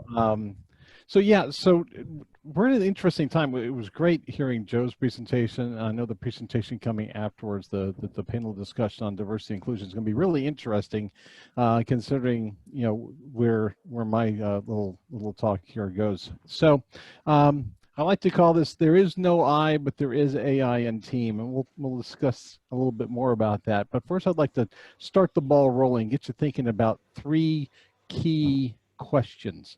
One, it's the year 2020, and lo and behold, a global pandemic transforms our entire planet into a remote gig economy, and your employees innovate from their homes. Virtual is the new norm. Were you ready? Were your organizations ready to deal with this?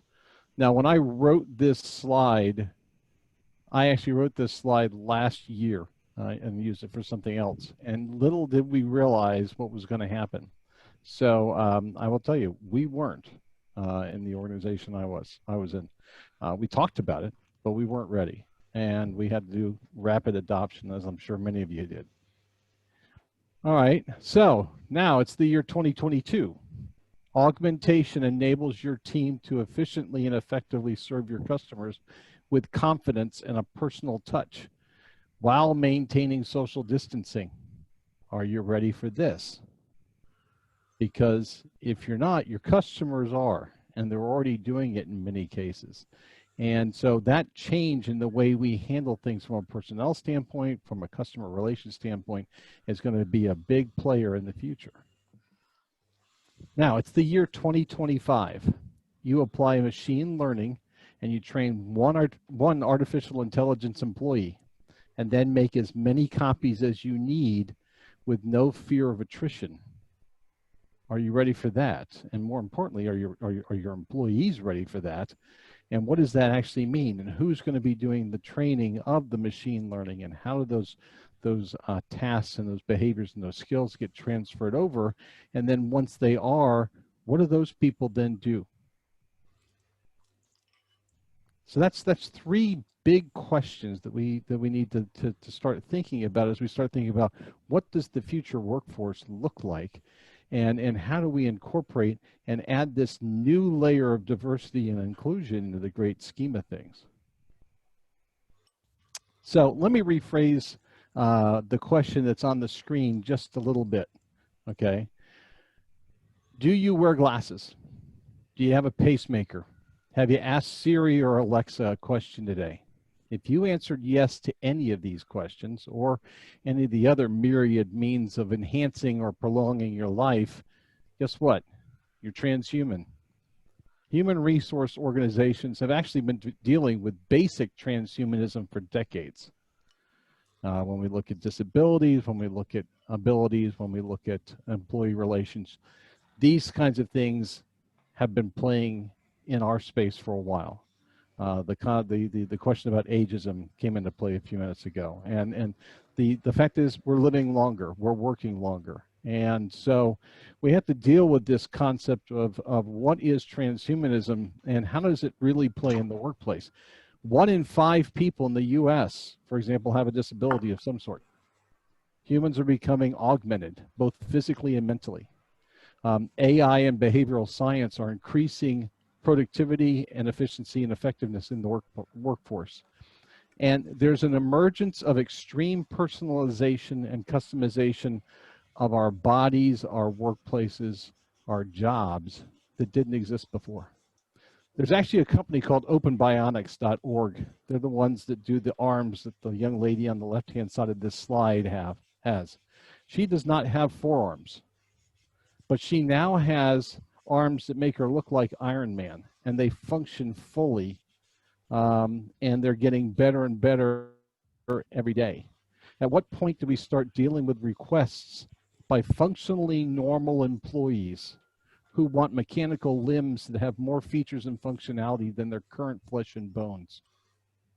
In a recent PricewaterhouseCoopers survey, 70% of employees said that they would consider both brain and body enhancements to advance in their jobs. 70%. That's a lot of people that want to make themselves stronger, faster, better, smarter, etc., in some form or fashion. We may soon face an inflection point where we have to make allowance for equality through augmentation in contrast to disability inclusiveness. How will this change the role descriptions and impact talent recruitment? I mean, we're talking about fundamentally changing the way we measure people, just like what was being talked by Joe and I'm sure we talked by others, as far as what makes our strengths, what makes us who we are, what is intrinsically us, what is extrinsically us, and how are we going to change that? So the next big question of the era is it unethical for me not to tell my employer I've automated my job? This is a conundrum right now in 2020. We're shifting from independence to interdependence, human to human to machine.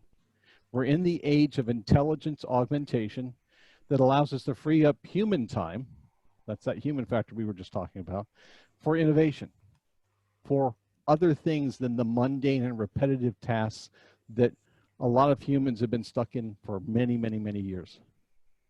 Is your organization positioned to effectively recruit and manage robots, cyborgs, and their human counterparts? So we're all working remotely now, or at least a lot of us are, and in many cases we can get more work done in less time. And if you can, does it matter how you get it done as long as it's legal?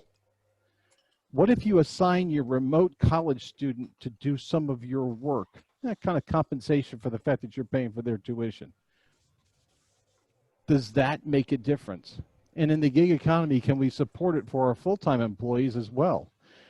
We already do this with vendors. We hire vendors to get a task done. We don't say how many hours are you going to spend doing it. Well, I mean, sometimes you do, but in many cases, it's just an end product.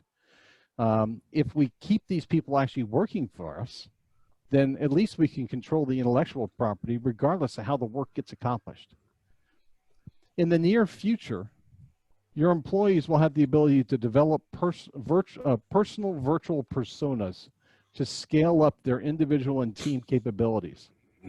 There are companies right now, I know of one in particular, that simulate customers, employees, and significant influencers with AI that not only does the work, but learns and evolves over time by the questions that are asked by the people that they're interfacing with.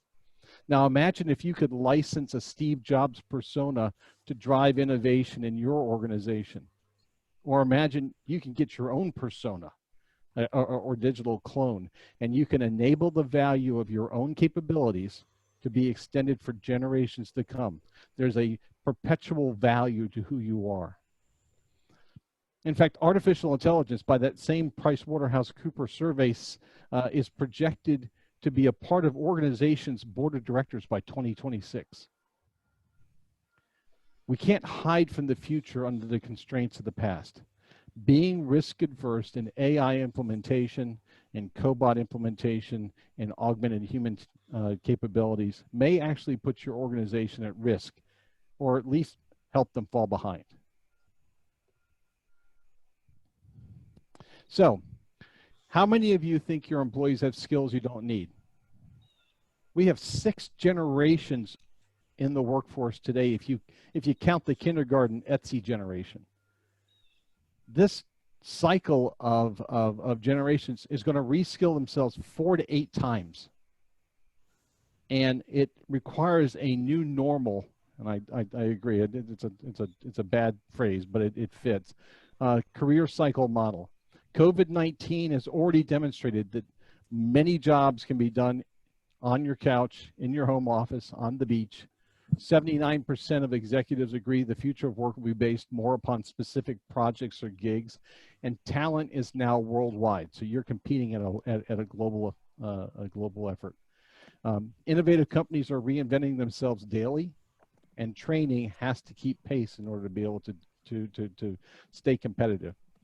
I realized just recently, after my daughter graduated from college this summer, that I could relive her entire life before I retire. I could totally reinvent myself, and I don't have to go through the kindergarten and the early preschool phases, so I get to skip that part. To retain your best talent, we're going to have to think about things that allow us to upskill and inspire to keep them engaged. We were talking about the ageism thing again. Imagine if your retirees don't leave the company, they just become evangelists and mentors and coaches and master apprentice things, and inspire kids so that they're preparing themselves to be hired for your organization, for your needs, to get them excited about whatever it is that your company does. Fortunately, one of the outcomes of the current quarantine situation is we've identified amazing virtual coaches and peer mentors and online training facilitators. And these superstars can now broadcast to massive audiences. And it leaves the local teachers and guild masters time to provide hands-on training and apprenticeship in person.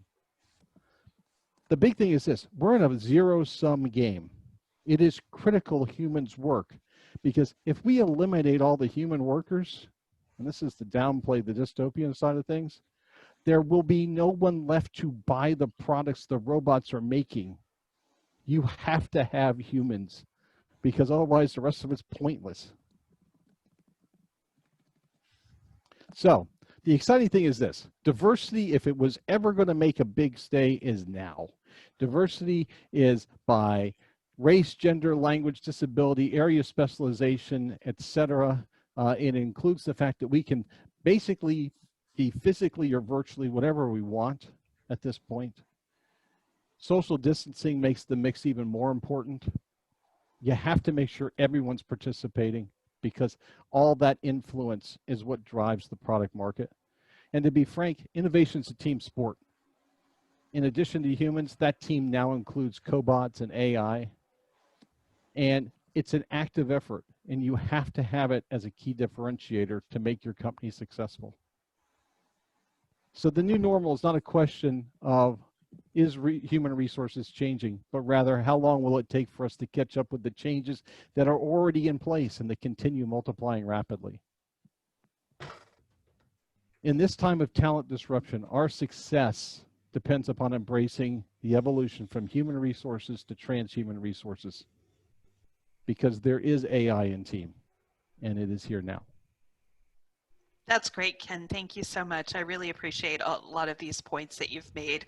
We actually have a subdiscipline of anthropology called cyborg anthropology, which isn't as scary as it sounds, but it does really address a lot of these ideas of how we've become so entangled with technology and how our lives are a combination of physical and virtual, and they're things that we really need to think about. So thank you so much. Absolutely. Thank you for having me. Sure, no problem. Okay, I'd like to introduce the next panel. It's our diversity and inclusion panel. It will be led by Melissa Fisher. Professor Melissa Fisher, I should say, who's an anthropologist of work, finance, diversity, and inclusion. We also have Cheryl D. Holmes Miller, who's an artist, design leader, and civil rights activist. We have Abraham Boger, who's a military veteran and also a user experience and human factors specialist. We also have Joe Burkholder once again. Thank you, Joe. And Gregory Weinstein, PhD, who's a design researcher, consultant, accessibility evangelist, and acoustic anthropologist. So if you could all turn on your cameras, that would be great. And Melissa, take it away. Great. Well, it's great to be here. I just caught the last part of the panel, and I think what we're doing here, thinking about how anthropologists can think about the future. I'm having trouble with my video. I need to restart my computer. I'm talking about technology. I'm very happy to be here. I think Lisa's going to introduce our panelists, but I thought I could just introduce myself a little bit, and then I'll reboot while you. Okay, we're here. I'm an anthropologist. I've had a career that's sort of been a hybrid one, moving between academia and industry. I'm probably best known for a project that I did that came into a book. It was my dissertation, which looks at the relationship between gender and finance based on the first generation of women on Wall Street. And that has led me to do a lot of work in the diversity and inclusion space, including, I guess, most recently becoming appointed to be the co-chair of the COVID task force for the W20, the Women's 20. And that's the group of policymakers internationally that advise the G20 countries on gender issues. And of course, when I say gender issues, we're concerned and we take an intersectional approach. So that's me in a nutshell. I think I'm going to let the panelists introduce themselves. I've asked them each just to tell you a little bit about how they see as academics, as applied academics, as experts on designing the future in relation to when they think about and plan what diversity means to them, how they've actually engaged in different kinds of ways to look at these things. And we'll start with Joe. Great, thank you, Melissa. For those of you who may not have been around when we started this morning, I'm an anthropologist, was trained originally as an archaeologist, and have been a professor of women's and gender studies, and am now a coach and consultant. I think what led me to doing the diversity, equity, and inclusion work was two things. One, having had that experience of having been the only woman in the room, the only woman on the team in very male-dominated spaces when archaeology was still largely white and male. We are still largely white. We are now about 50% female, and looking at reasons and doing research to understand how women participated in the systems that existed, the barriers that we faced, partly to justify my own experience that it wasn't just me, but to also figure out what those barriers were and how to overcome them. And realizing that those were some of the same things that were holding people back in other fields, in tech, for example. Figuring out how to take that stuff that we know and apply it to new contexts has been where I have been at. Thank you. I'm going to come back to you, but just to get a chance for everyone to speak.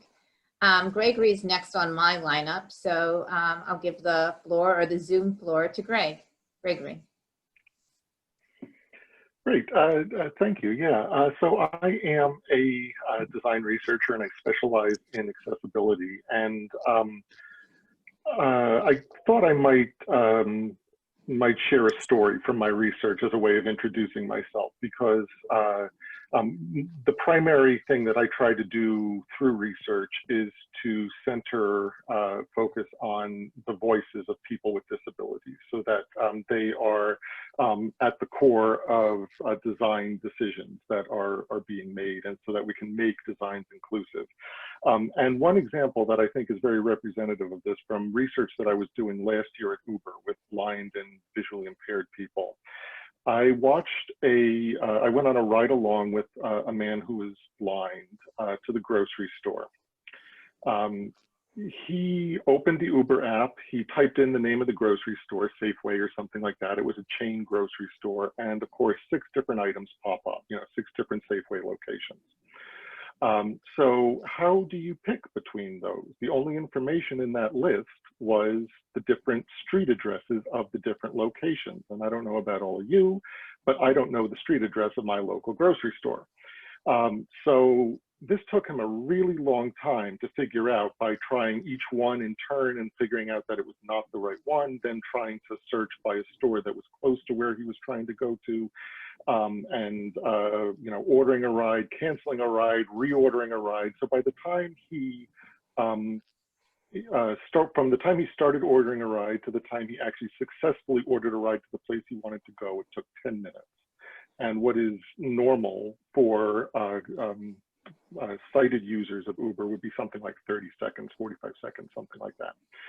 And I tell you this story because to me, this is represents the importance of doing research and centering the experiences of people with disabilities in research, because this is not the kind of thing that comes up in usability testing. This is not something where in the lab or with doing a heuristic analysis you would find, because the app was working the way it was supposed to, and VoiceOver was working the way it was supposed to. This is something about this individual's experience using the app. And if we don't pay attention to that experience, then we can't make products that are inclusive. So that's, you know, that is what I tried to do through my research. Thank you.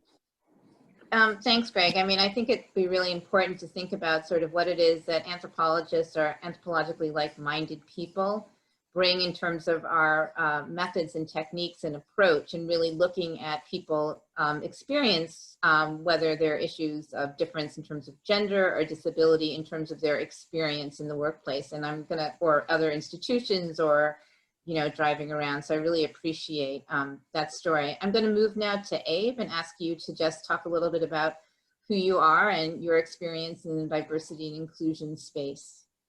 Yeah, thank you, Melissa. Yeah, my name's Abe, and I'm a new graduate from The Ohio State University. And I also spent some time in the military, where it's a very, very diverse environment. So, you know, we often, you know, have a bunch of, you know, a lot of people in the military that are different, from different backgrounds, cultures. And so it's kind of like, that's what's important to me, especially since I'm trying to get into UX research. So I like Greg said with his story, his research, that, you know, I want to make everything exclusive, you know, inclusive for everyone to be able to, you know, use, have a great experience. Right now I'm doing some gig work too. So it's like a lot of it has to deal, you know, I cater to elderly. So I'm always concerned of how well they utilize an experience, an app, you know, to make it more efficient for them. Yeah, thank you. Great. Thank you. Great to have you here. And last but certainly not least, I give the Zoom floor to Cheryl. Hi. Hi, how are you? It's good to be here, and I'm glad to be in this, the numbers of such illustrious scholars. I hope that I have something that I can share that will benefit us today. I'm not sure if you guys are completely aware of topics of the design industry, and specifically the graphic design industry. There's an infamous question that seems, it's a mid-century question that seems to float around: where are the Black designers? The advertising, one club has picked it up. The kids have conferences, and it's just a theme which seems to encapsulate a mid-century question: why are there just such few designers in the marketplace? And so I am one big history note to how this all started. So the kids have taken it, it's decades of advocacy, new media, and some technology has fast forwarded the advocacy to viral status. Every time I turn around, thank God for Zoom, I'm on a Where Are the Black Designers Zoom. And that's because it's my initial scholarship from my graduate work that at Pratt Institute. I did one piece of scholarship that got published by Print magazine. And it took the scenario and my recommendations viral toward the communications and design industry, put me on a national platform, and I've been there ever since. And it's morphed into incredible documentations and other expressions of analyzing this problem. I'm really, really happy to say, as we speak, I think the web department at Print is publishing, this will be my third article, industry article, where I'm going to finalize and get everybody to stop asking the mid-century question, where are the Black designers? Since I started it, we're going to end it. And it'll be a 4-part series chock full of answers, history, and I'm with the young scholars and students now. My generation has passed on, and I've collected, all of my professional work has been collected at Stanford University. for 5 schools of research, and I have curated with my friends who are remaining and living. A lot of the history of Black graphic design didn't cross over the divide of Google, still in card catalog. Bauhaus is 101 years old. I've lived 2/3 of it. So a lot of it is oral tradition and things that we know. So with my relationship with Stanford, I've opened up and curated with my friends and the librarians there the history of Black graphic design open resource for academic purposes. So we are all contributing our ephemeral oral stories, a lot of firsts that just aren't noted. And so I think a part of pushing my advocacy has been the ability to do scholarship, and you can't do that without resource and footnotes. I've written over the course of almost 40 years for print, and I'm really, really happy to say that this, in a moment, they're gonna push a release of 4-part series, okay? They contracted 1,500 words, and I said, I'm not paying any attention to 1,500. I wrote 14,000. They're like, oh my God, Miller, I can't believe this is your swan song. And they broke it up into a 4-part series.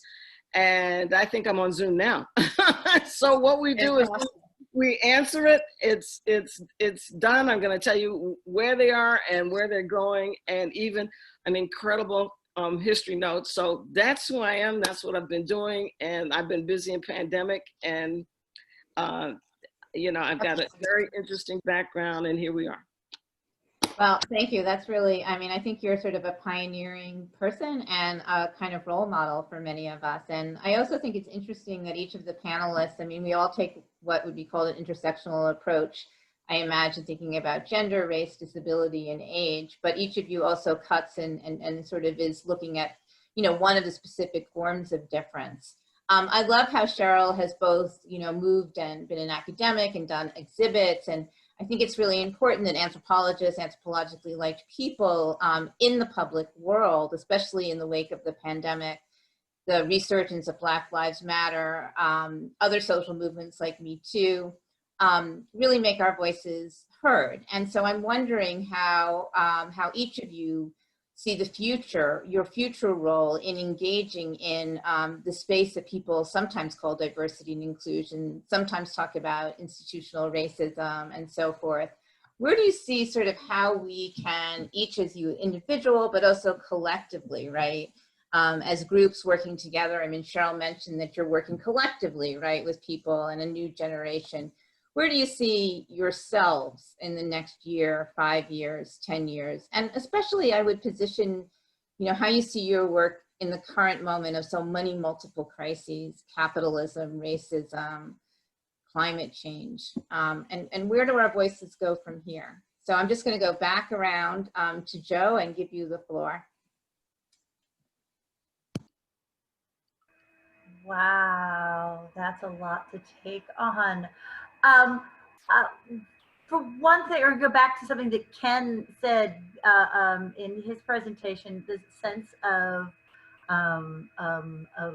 age and what age really means to all of these things, and it's a potential, this great potential for reinvention, right? That I too can discovered it, you know, at some point a few years ago. It's like, you know, I'd invested as much in that first half of my career as I was probably willing to go and to continue to work. I could start over again and start an entire new career.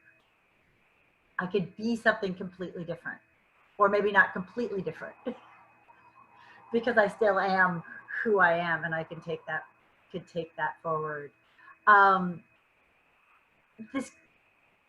The current circumstances that we're living in have opened up some really interesting opportunities, I think, where I've had encounters with folks who were so surprised to find that people my age had ever had any concern over diversity and inclusion or anti-racism. And I thought, I've been doing this for 20 years, kid, get it's about time somebody listened.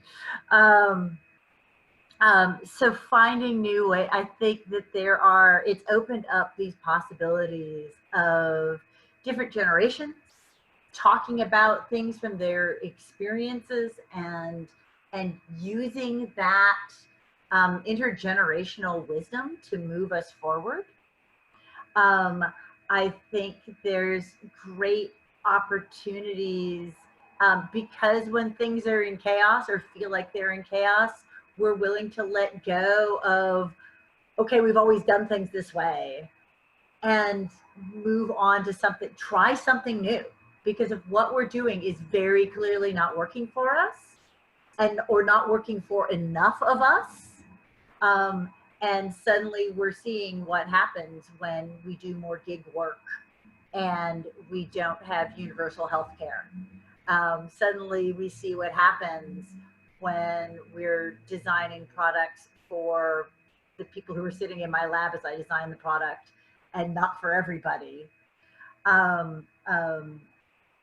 We're willing to let things go and move forward. So the possibility of taking people on that journey to think about. I really love what you say about intergenerational wisdom. I didn't mean to cut you off so much as time, but I love the idea of intergenerational wisdom and passing it back and forth. And I think even the panel here like represents that, and higher wisdom represents multiple. I mean, I think that we all have like so much to offer one another if we talk to one another across all kinds of difference. And I also really appreciate your idea about, you know, in the moments of crisis and social upheaval also come the possibilities of creativity and resistance and alternative ways of doing. And I think that, you know, Cheryl's where everybody's work can also bring that. I'm going to move to Greg, and I know that you spoke about Uber and what you did.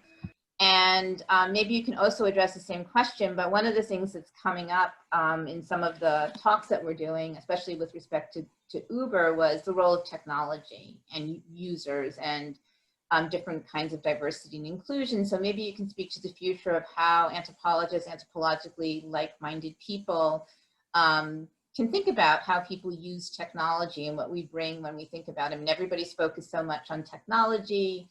We're going to have redistributed work, all these apps. So I'm going to hand over just to get your thoughts about the future, technology, and so forth. Yeah, so one of the challenges with accessibility is that it's far too often treated like an add-on or an afterthought or something that you do at the end of what is like the quote-unquote real design process. And that's not an effective way to make a design that is actually inclusive. That's something where you're just trying to meet minimum standards and create, you end up very often, like the example I gave earlier, you end up creating something that is, you know, technically works, but it's not actually valuable. You know, there's certain people for whom it's useful and certain people for whom it's not. And that's not what our objective should be, quite obviously, I hope. You know, what the ultimate goal is to make accessibility so much, you know, an assumption in the design process, the way that we have so many other assumptions. You know, Uber, for instance, I found there so many ways in which they have built in an assumption that people using the app can see the screen. And it's not, you know, it's not necessarily with malicious intent. It's not by design. It often isn't even a conscious choice that people are making. It's just something that ends up happening because people don't question the assumptions they make about, you know, what are the abilities of the people who are using the product. And once you start questioning those assumptions, you start making different decisions about how to design and how you're, you know, who's going to be using your technology and in what context and what they need in order to succeed with it, right? You know, so you add, you know, it's easy to sometimes, you know, the example I gave, you add the distance of the destination from where you are into that drop-down screen, and all of a sudden you have something that works for somebody who can't see the screen. Like sometimes it really is just that easy. Sometimes it's not that easy, obviously. But you know, if we're assuming there in light of time, but I just wanted to point out that what I really love about what you said, I think that anthropologists or people engaged in qualitative research of some kind or user research, design research, we're sort of excavating the hidden structures of power and difference, whether it's race, disability, and how we do that and how we make things that are people that are marginalized, practices that are marginalized, visible, and then build things for them. And I know that Abe is in the beginning. I love that you're we've got all different generations, right? And that, you've had this experience in the Army, which you bring, and talked about the multiple kinds of a cultural space. Where do you see, as a younger, sort of the new generation of scholars and practitioners, what do you see and what are your concerns and how do you see your place, sort of, if you can envision where you're going to? So the way I see it, I feel like I kind of want to make, I would say, a statement, like to kind of like say promote people to like say, for example, I'll give you an example. So my last semester at OSU, I worked at our gym, and it was just a student job. And I happened to be the oldest person there among everyone else there, had different backgrounds. So a lot of my colleagues, my other colleagues at work, they were able to learn from me, and I was also able to learn from them. So that's kind of what I hope to, in the future, do my part that way, encourage, different cultural differences, different, include everyone into, like, of course, when it comes to looking at the aspect of technology. I actually remember hearing not too long ago, I was in another conference for UX research. I actually had a chance to hear a company that was designing products for, to cater to another culture, a different culture. What happened was that they didn't actually, spend time with that culture to understand how it worked. So the product ended up failing until they sent the researchers over there, and then they figured out, oh, this is not the way it actually is being used. So hopefully in my next, when I get my next role, I would like to encourage that by, telling that story, hey, this is what we probably should do, actually spend some time listening to the culture, seeing how they use technology, because everyone uses technology in a different way. In the US, people use it one way. In other countries, some may use this piece of technology or something different. And so we always want to cater to what their uses are, so that way we can, benefit from it, so it doesn't just succeed in one country and fail in another. That's the first step in including everyone. I love that. Thank you so much. And I guess we'll end with Cheryl. I mean, maybe you can tell us about, having now listened to the panelists, what you see that sort of resonates with you in terms of what people have said, and what you see. I mean, you're still, I'm guessing you're around my age, so we're not done yet, and in this world. And so where do you sort of see how we can work individually and collectively to, deal with not just this century, or the mid-century question of where are the Black designers, but how do we open this up into different kinds of questions, different kinds of ways of responding, and helping people to think differently about these issues, about race and other structures of power? Well, what I've done is I've bonded with the new expression of the younger, the initiatives of the advocacy of the younger generation of scholars and designers. So what I have is their content to fight the battle, okay? And they have a charge to decolonize, dismantle, debunk white supremacy, and the Anglo-white Eurocentric Design Academy and education. And you can't do that you can't decolonize without information. So if everything has been, white Anglo-centric, and now all of a sudden the kids are in this movement to decolonize, it's like, okay, what are you gonna take down with? What are you gonna debunk with? What are the ingredients? So it's all been white rice. How are we making gumbo? So what I am doing is providing the content. Okay, and so my writings, I plan on pitching to redo some history books. My content, oral story, oral traditions, and scholarship, and my collection of that information it's my assignment to find the new scholars, the new professors, those that have the charge and the heart to do this decolonizing work and give them some information to do it with. So like I'm getting ready to do a lecture next week. I have 5 lectures that I've developed. And so I become content into this dismantling initiative. So that's how I'm doing it. And one of the things that I found interesting with the technology is that when I say mid-century, I've been around this topic for 50 years. I started Rhode Island School of Design and college touring the day that Martin Luther King was assassinated. Oh, wow, yeah. So this issue has prevailed through this time. But what has happened is the youth, the young scholars, the young professionals, they've made the topic go viral by the manner in which they use the technology, just not posting.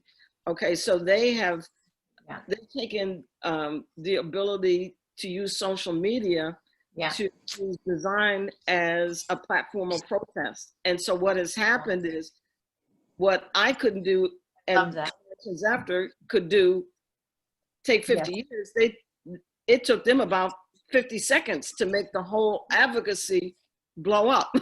So now everybody's decolonizing. So and my initiative is, what are you decolonizing with? Okay, what are you mixing it up with? So jumping in with them, giving them the history and giving them the content and letting them go on the front line and battle. I'm staying on Zoom.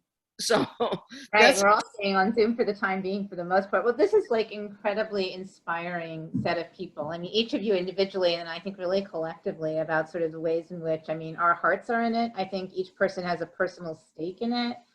Our emotions, our professional issues, our politics, if you will.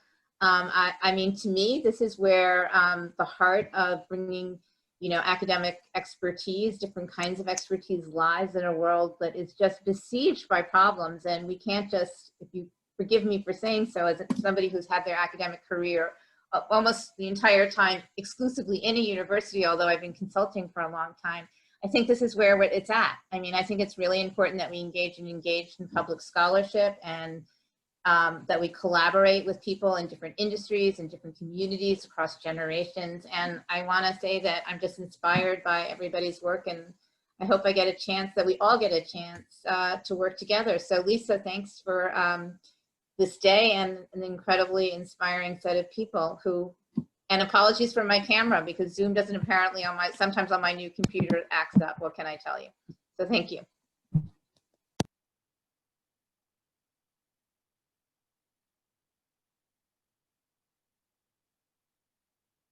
I think she's on mute.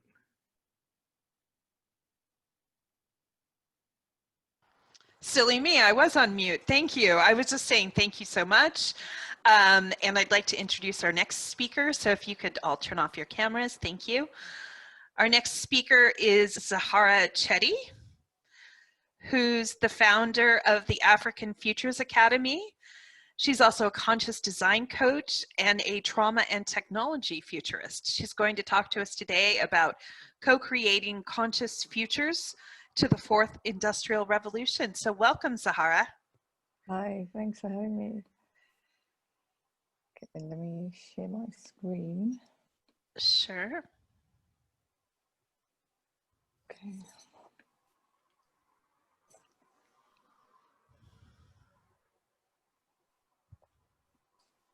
Okay, so basically, we're talking about co-creating conscious futures and what that means for the 4th Industrial Revolution, right? And I think, historically, technology has always been created, from the application of scientific knowledge to a specific problem, whether it was tools or machinery or processes, they were designed and manufactured with an intent, to solve something. And there was a balance between human intent and technological application. But these days, we seem to be creating technology just for the sake of technology, right? We are exploring, investigating, creating, and without actually understanding what applications these might serve or what implications they might have on our planet. And the advancement of our technological prowess has far outpaced our human intent. Now, what does what exactly does it mean? We need to play catch up, right? We need the balance for it to work properly. And that means, you know, to solve for the future that we want, it requires some kind of thinking. And we need to be able to contribute, you know, with a conscious intent to create the futures that we want. And that, you know, we've done some research over the past couple of years, and we've come up with all these different skills and thinking skills and traits that we need to be able to navigate the fourth industrial revolution. But what we found that, you know, even so, there's always an emphasis on learning the new technologies, understanding how that works, and whether it's robotics or coding, you know, people are generally focused on that when it comes to educating the next generation. But there has to be a balance with the thinking skills behind it, right? These are the most important things. Let's look at a simple example, right? Like futures thinking, one of the skills. It helps us to do, you know, to see past our current limitations, to decide how to take conscious actions that we, you know, we can do today for the kind of futures we want tomorrow, to create alternatives to the current situations and change the trajectory that we're on. It helps to motivate us, you know, because we can envision something else and work towards that. And also because of having alternative outcomes, it can improve our general psychological health and, you know, change the way we treat other people, and also creates, you know, an environment for deeply informed decision making. And of course, you know, being able to imagine the future enhances your creativity and problem solving, and, you know, give us better design options. But all of these cognitive skills, I mean, they basically, you know, they are largely based on our ability to use our brains, right? More specifically, the prefrontal cortex, which is an inherently human set of activities. And the problem is that in a lot of communities where these skills are most needed, these problem-solving skills, these communities are also the most traumatized. And when you're traumatized and you're dealing with that kind of situation, you know, we end up with a situation where we're living in a survival mode and you don't have access to these thinking skills. You know, you're basically in survival state and you're not functioning at the, you know, the way you should be functioning. So trauma basically disrupts our ability to think consciously. And we can see a lot of that going around, you know, right now. I mean, during COVID, we've seen a lot of things being exposed, you know, a lot of weak points in the system, you know, where we are falling short as human beings, as societies. And the only way for us to fix this is to become more conscious, you know, and self-aware and heal ourselves from these traumas so that we can think better about the future and be able to use these skills that are so necessary. But what is also happening is that technology is also creating a situation where it's more difficult for us to get out of the situation, you know, because human attention has become a commodity. Instead of being able to, you know, think and reflect and heal from these things, it actually distracts us. And there's, you know, there's a rat race, there's a, you know, to get our attention, every company is vying for our attention, and it basically downgrades our ability to think and be more human. And I mean, I was, you know, as a designer, we design for just that. We design to get people's attention, to get them hooked, to get them to do things they wouldn't normally do. You know, it's all about serving the business purpose, so continuous growth, you know, manipulating people, persuasion, you know, to kind of bypass their critical thinking skills. And that's the whole industry right there, you know, and it's basically destroying our ability to be human and function properly as a society. And you can see these effects, you know, with information overload, addictive usage, the narcissism that we have that's so apparent in society, the fake news, the polarization and the deep fakes. We have all these things are a result of, you know, the kind of technology that we designed, you know, without having this idea about human needs and human vulnerabilities in place. Now, you know, this is only going to get worse, right? I mean, in the fourth industrial revolution, we're just going to have more technology, more things to deal with, and more things designed to get our attention, right? So we need to stop right now and think about the trajectory we're on and decide and make some changes in the way we design things. Be more conscious about it, because these effects are already here. It's already damaging society and people and their ability to function. And this is only going to be exacerbated in the future. Right, and the the key is always to start with yourself, you know, especially if you work in the tech industry, if you're a designer or a developer or anybody who's involved in creating new technologies. I think, you know, there has to be a time where you sit and reflect and you think about your intent with, you know, the things that you're creating and putting out into the world, and become more conscious of what you're doing and disconnect from the machines and connect with your humanity, right? And access your higher thought processes, because that is what we know is going to help us to solve all these problems that we have in society today. And, you know, some of the key things that we need to shift when we're designing is, you know, to sit and take the time and space to reflect, especially when it comes to ethics and values and impact of the technologies that we create. You know, we can't just put things out in the world without thinking of the impact that they're going to have. We have to treat human attention, you know, with the vulnerabilities that it has in our thinking. And it's not something that can be sold or bought. It shouldn't be commoditized, right? We need to focus on amplifying human skills and abilities and not just replacing humans or dumbing them down or downgrading them to machines. And we also need to take the time to understand how technology is impacting society. I don't think, you know, anybody in the tech industry, it's always a competition. You're always in a rush, you know, innovations. It seems like there's a race to get it out as fast as possible, that you don't always take the time to understand how it's, you know, it impacts people or communities or the environment.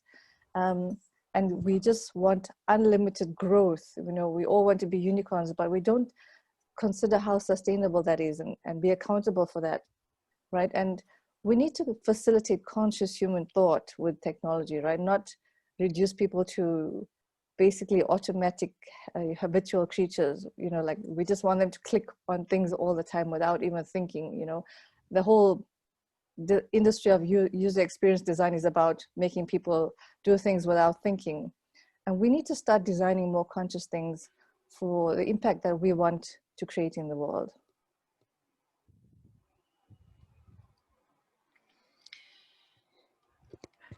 Thank you so much. We really appreciate that contribution. I've been saying for a while now that a lot of what's going on in the world right now is that people are acting out their unconscious trauma responses, and we're seeing that amplified.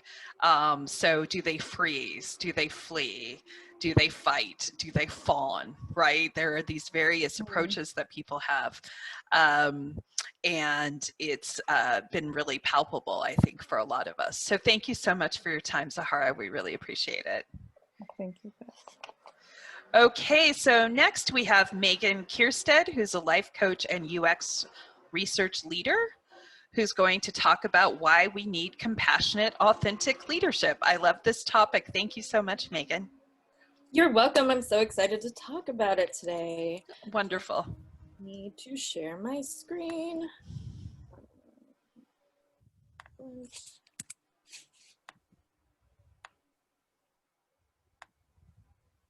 All right.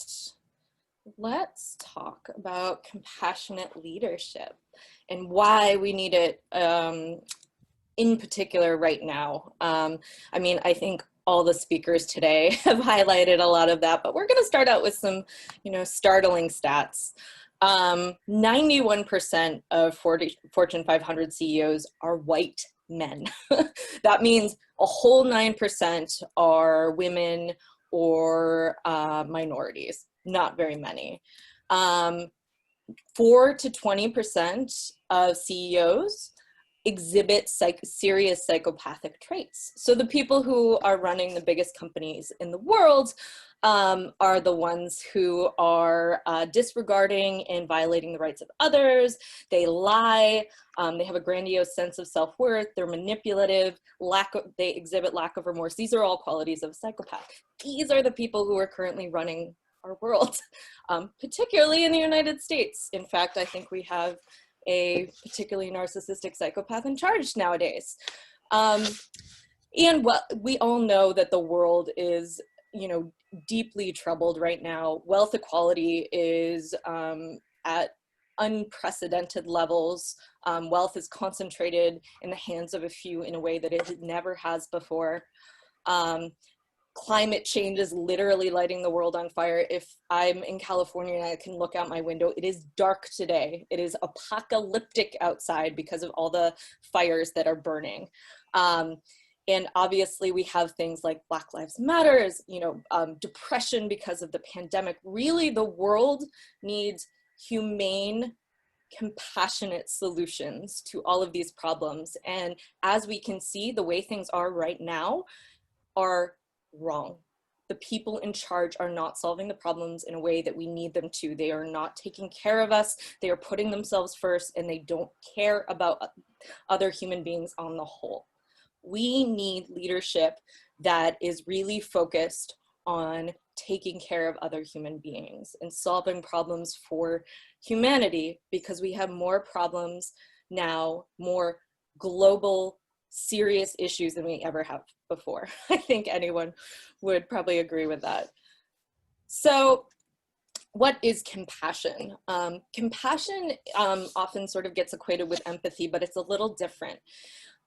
In particular, compassion is the idea, and it's a feeling that you see someone suffering and you want to help. So it's both a feeling and a drive to action.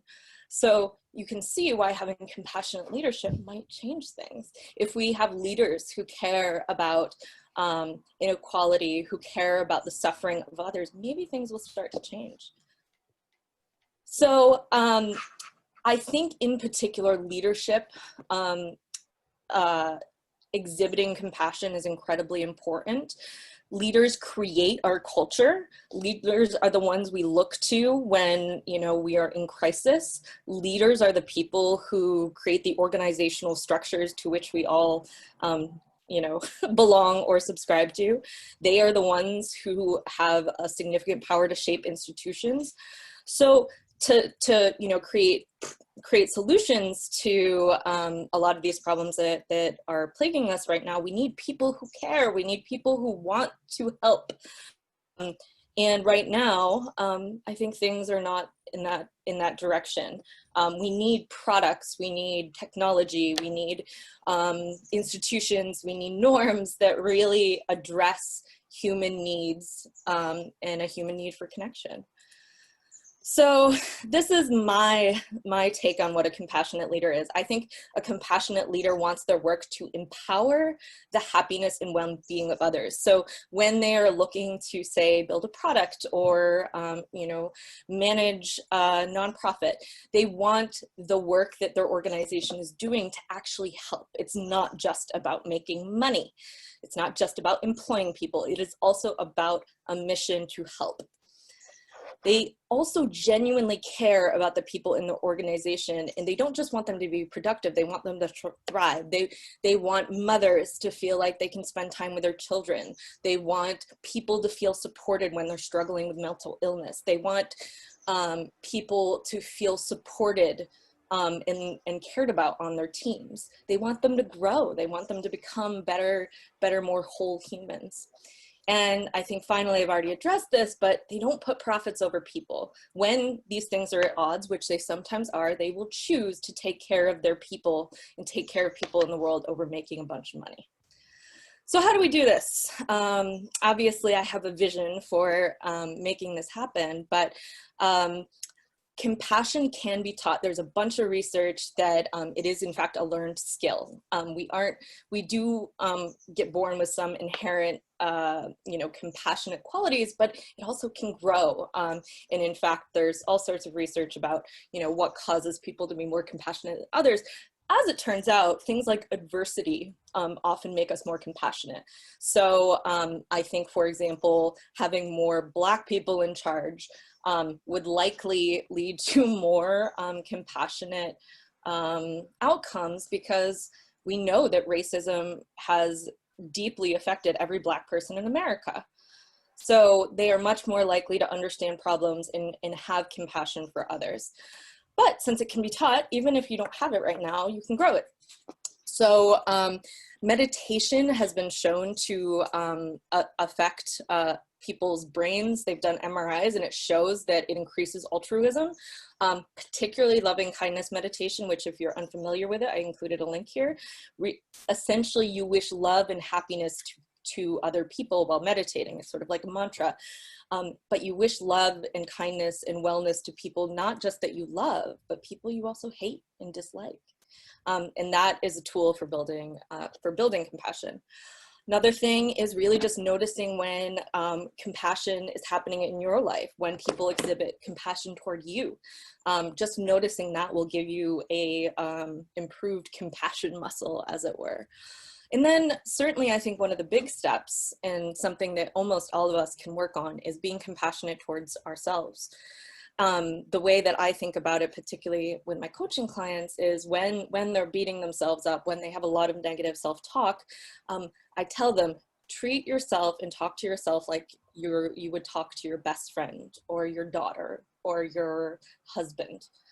Essentially, you want to treat yourself as good as the best person in your life.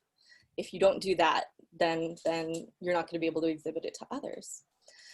And then I think the big one, and this is one that I work on, and this is actually what I work with my clients on, is creating a compassionate mindset. So the first step of this is really understanding when there is suffering and not turning away from it, not rejecting it, and letting yourself feel the feels of seeing suffering in the world, seeing that things could get better. You want to not push away the negative emotions that allow us to deny that, you know, our fellow human is having a hard time.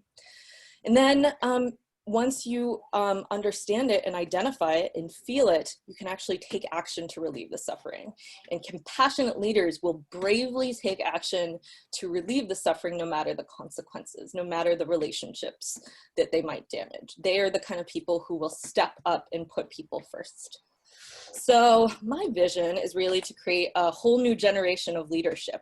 Essentially, we're going to try to put these people in charge, the empaths, rather than the psychopaths. So I do work with people one-on-one. Now, I obviously didn't get to talk about it today, but I work particularly in UX research. So I think UX people tend to be very empathetic, compassionate people who want to change the world. So if you're one of these people, I'd love to talk to you. I want to help elevate you so that we can make things better for everyone. That sounds really great, Megan. You made so many excellent points, and I really appreciate it.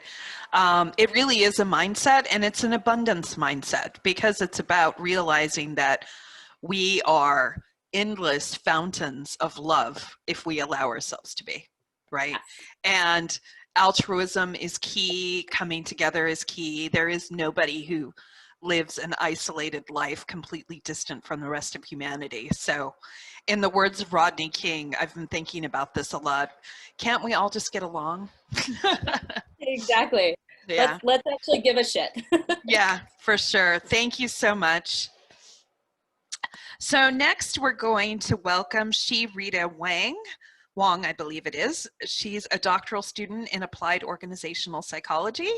And today she's going to talk about unleashing our potential. What is holding us back?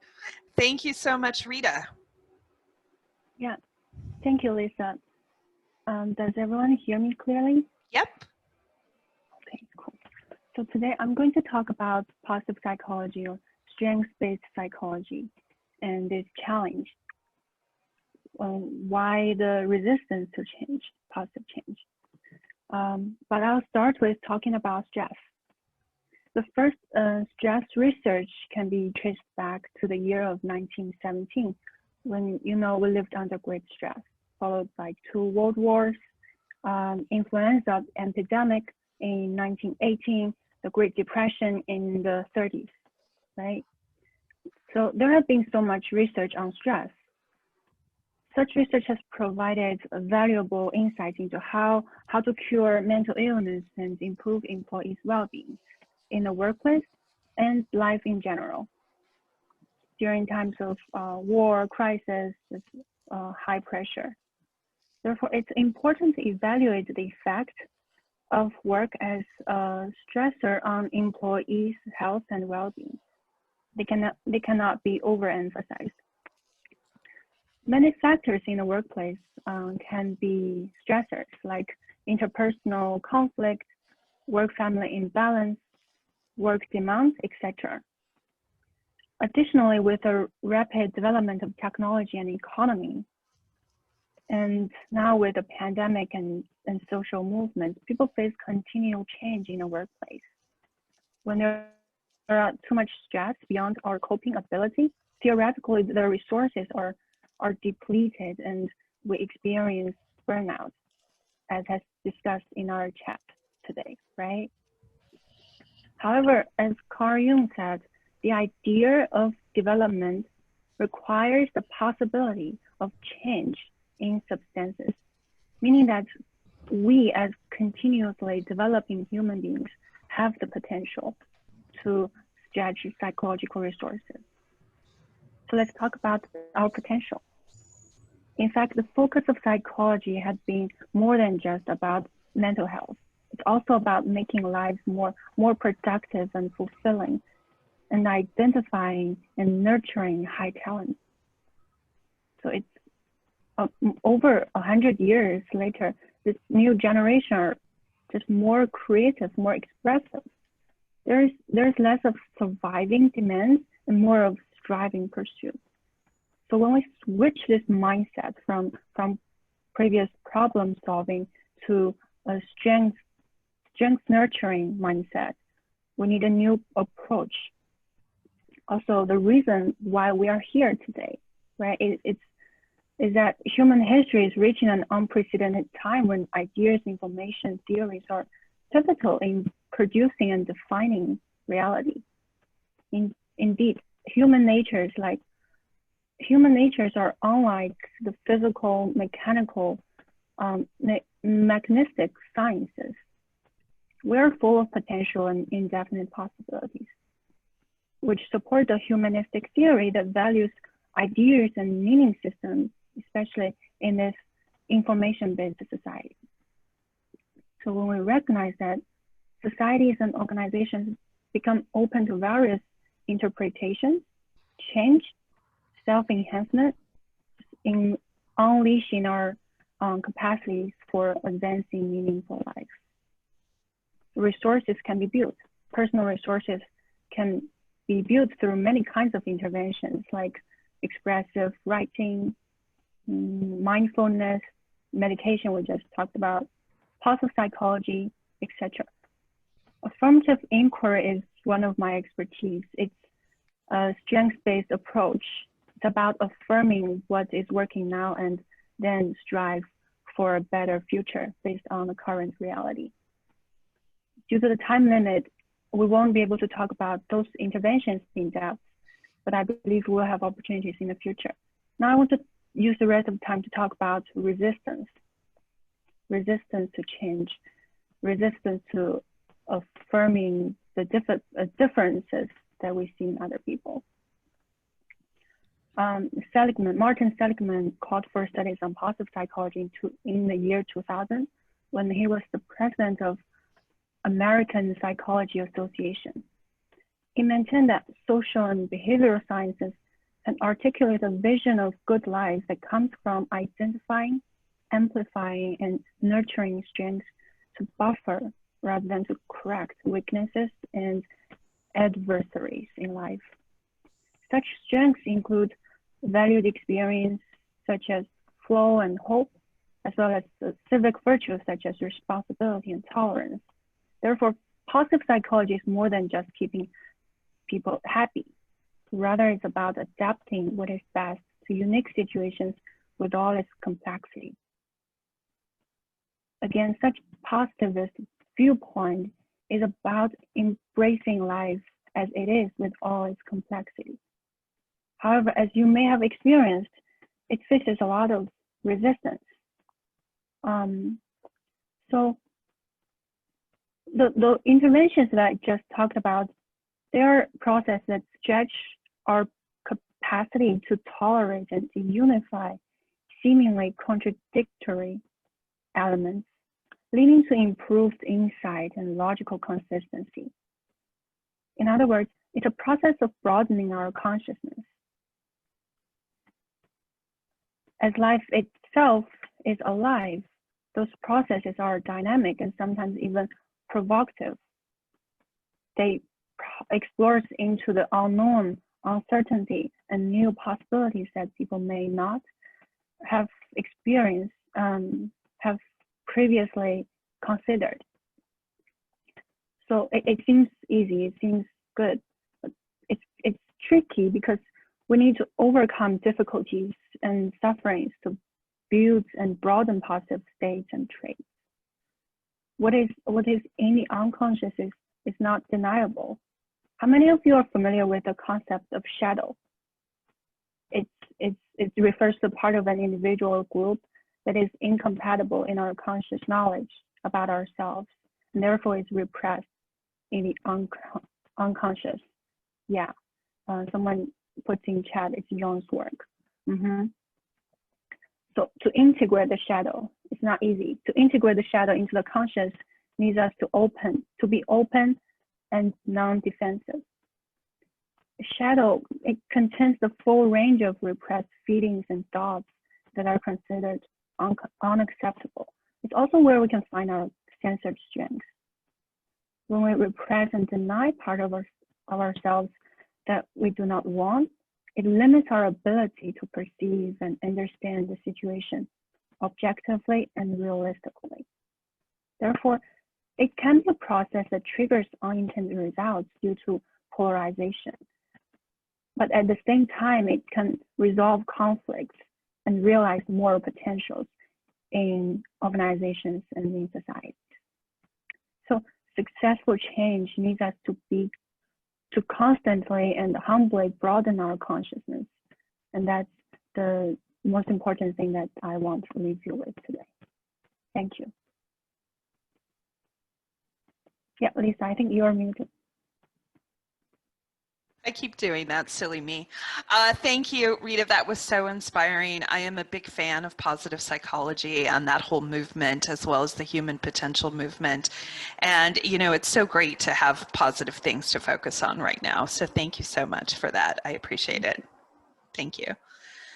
Okay, next we have Alexandra Whittington, who's a futurist, who will talk to us about the future history of Generation Z.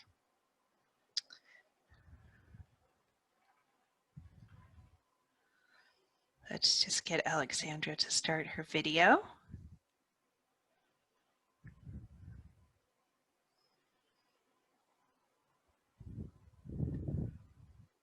There you are. Hello. Good, thank you. We're so glad to have you. Thank you so much. I'm going to turn my camera off and you can take it away. No problem. Hey everyone, how are you doing? Great to see you. Great to be here. I just want to thank Lisa, Rita, Taylor, anyone else. I don't know your name or maybe I'm forgetting, but it's so great to be here with you, and thank you so much for everything that you put together for us. I've really enjoyed the day so far, and I look forward to the rest of the day. So I thought that I would just talk about some stuff from a futurist perspective. I'm a futurist. I'm from Houston, Texas, by the way, and I teach here at the University of Houston alongside other futurists in the Department of Human Development and Consumer Sciences. So I'm coming to you today with a little bit from the Human Development and Consumer Sciences approach, I guess you would say, with an idea for how futurists and anyone who wants to take a part in designing the future can look at sociocultural change that's happening right now, particularly with young people, and how we might talk about it going into the future. I didn't prepare any slides, but I just wanted to walk you through this very brief overview that I call a future history, and it relates specifically to Generation Z in terms of how they are possibly laying out their future history right now in this sort of post-pandemic period. So I am using an approach to understanding the zeitgeist, which is another term for the spirit of the times. I'm just trying to take this approach known as Nystrom's framework, which looks at 5 elements of a generation. It's a way of looking at generational change. And it was actually, like I said, developed for the consumer sciences research area. So I've applied it with a sort of futurist spin in my classes where I talk about how to use it to predict a future zeitgeist. In this case, what I'm going to be talking about is Gen Z and what I call their younger siblings, right? This is a generation that hasn't quite been named yet or decided on yet in terms of what their label will be. So that's why I find it kind of exciting to look at a generation that's up and coming and look at where they might be going. So how Nystrom has suggested that we look at sociocultural change is by identifying these 5 different elements. The first one is events. Now, quite obviously, the biggest event shaping the generation that I'm calling, Gen Z's younger siblings is the pandemic.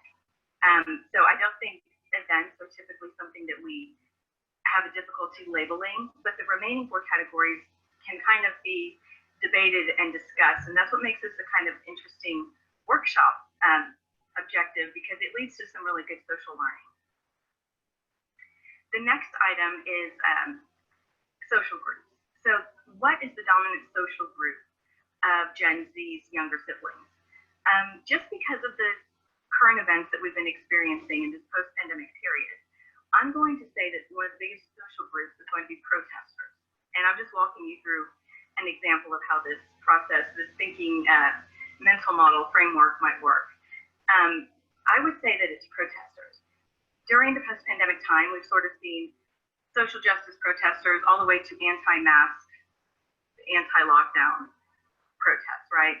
So I would say that for the kids growing up in this sort of post-pandemic period, we might say that protest is an important social group for them. Another thing that this framework looks at is the dominant technology. It asks, what is the dominant technology of the generation at hand? And for the Gen Z and their younger siblings, I'm going to say remote is their dominant technology. They're learning remotely, they're watching their parents work remotely, visiting the doctor remotely, just about everything is being done remotely, right, in this socially distanced era. So what is remote everything is sort of their dominant technology. Let's just file that away. So we have social issues or social groups. We have a dominant technology, we have a dominant event, and then we have dominant ideals. And I would say that alongside the protest movement, a major ideal is going to be social justice, whether it's marching in favor of Black Lives Matter or movements against economic inequality. I think that social justice is a huge issue for Gen Z and their younger siblings coming up. So when we look at those different aspects of the generation, we can understand how to design the future. We're looking at not just, the trends and the bigger social picture, but we're looking at what frames and what defines a generation. So I think it's a really useful way of interpreting sociocultural trends. It provides us a framework to build around in terms of understanding like what their future needs, what their future wants, or perhaps their future aspirations might look like. If there's time left in my talk, I would love to hear from any participants in the chat as far as like what you think the dominant technology, the social groups, ideals, and so forth might be for young people today. AR, that's a great suggestion. Artificial reality, definitely. I think that could be a very shaping technology for people in terms of education, workplace, consumerism. Artificial intelligence is another one. That's something I heard spoken about earlier today.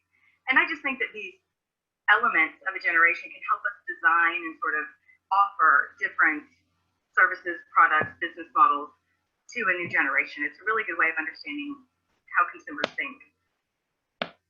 Any ideas for a dominant social group or ideal?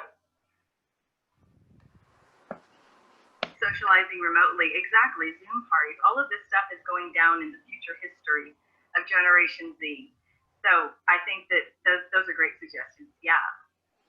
Yeah, I love this, Alexandra. I mean, the point has come up a few times today about our younger generations and how, you know, we really need to listen to them, and we also need to be very proud of them because they've done a great job exercising their rights in a democracy, and they've done a great job helping to mobilize social movements. And you know, a lot of them have grown up with the internet, and that's a completely different paradigm in many ways. I got my first computer at 15, and I wasn't on the internet until my early 20s, right? And when you grow up with those tools in your hand, I have a 17-year-old child, so I know this well. It's amazing what they can do, and they don't perceive the same sort of limits that we grew up in because they have all of the world's recorded knowledge in the palm of their hand, and they can connect to anyone and learn anything. And it's really extraordinary and something I think we need to celebrate while we also bemoan some of the issues with technology that we're all facing. Absolutely. Yeah, so thank you so much. So next we have John Isles, who you might have seen earlier, who's going to talk to us about how to play the future. John, are you still with us? I'm still here. Let me organize my videos and things. How's that? There you are. If I could recommend to everyone to put it on speaker view, because I'm going to try using my background rather than slides. So Lisa, thank you so much for all the energy and time and networking that's gone into making this possible. So big shout out for you. I would like to talk to you today briefly around play. Do you remember this stuff? Called Play-Doh. Actually, Play-Doh was originally made as a wallpaper cleaning liquid. And as people stopped using fires, there was less a need for it. And it was a playful thing that it became a toy. And it's become very popular in classrooms, kindergartens, and more recently in boardrooms. I did an exercise this week with 40 health workers, and they took 3 bits of Play-Doh. They created an image of the problem they were trying to solve. They created an image of the desired state that they'd like to see in terms of what success looked like. And then in the middle, they created what some of the mechanisms were in order to make that happen through play and Play-Doh.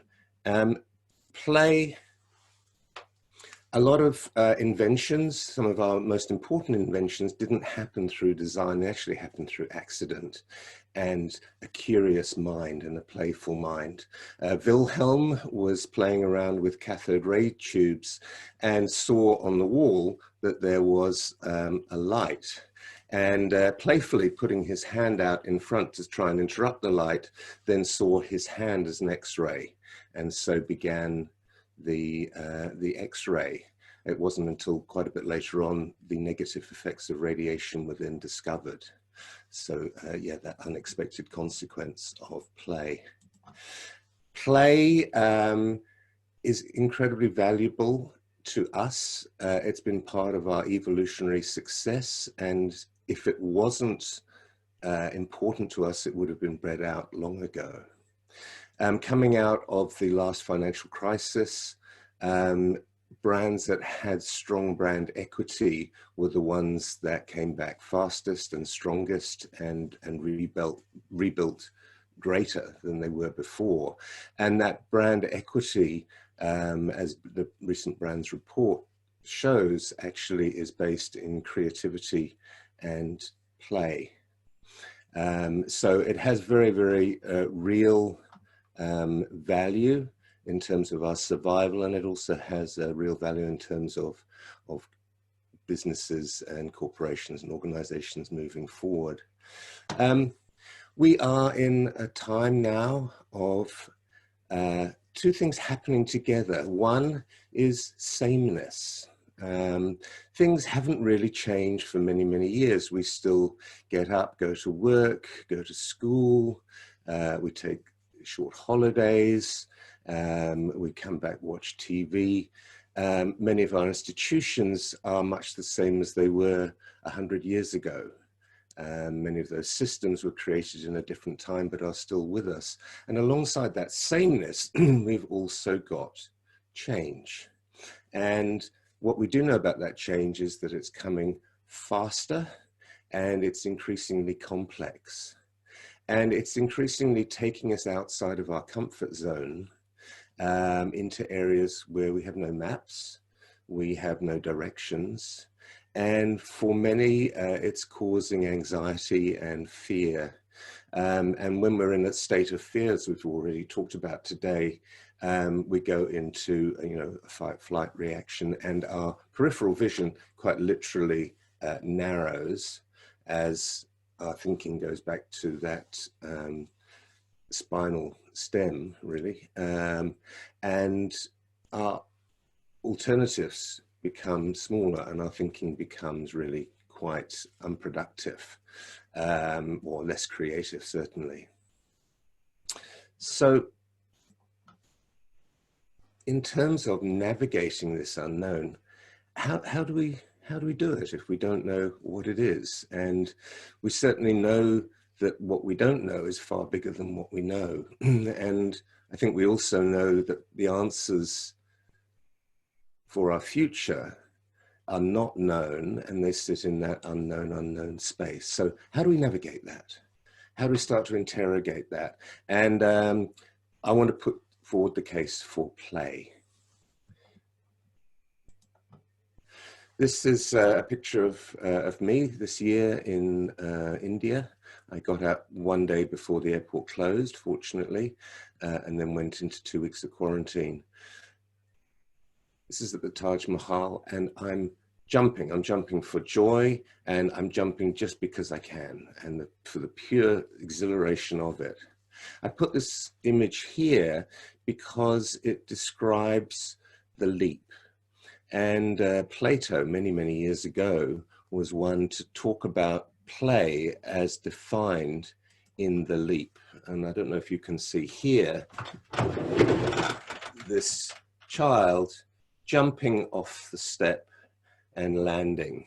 And what Plato talked about with the leap was, in order to leap successfully, you both have to leverage the surface on which you're jumping, understanding how your body's balance is working, and then use the ground to land safely and to remain standing and to continue forward. Now, this leap is not something that's ever taught to us. It's something that we take on, like riding a bicycle, through play, through trial and error, and an optimism around the future.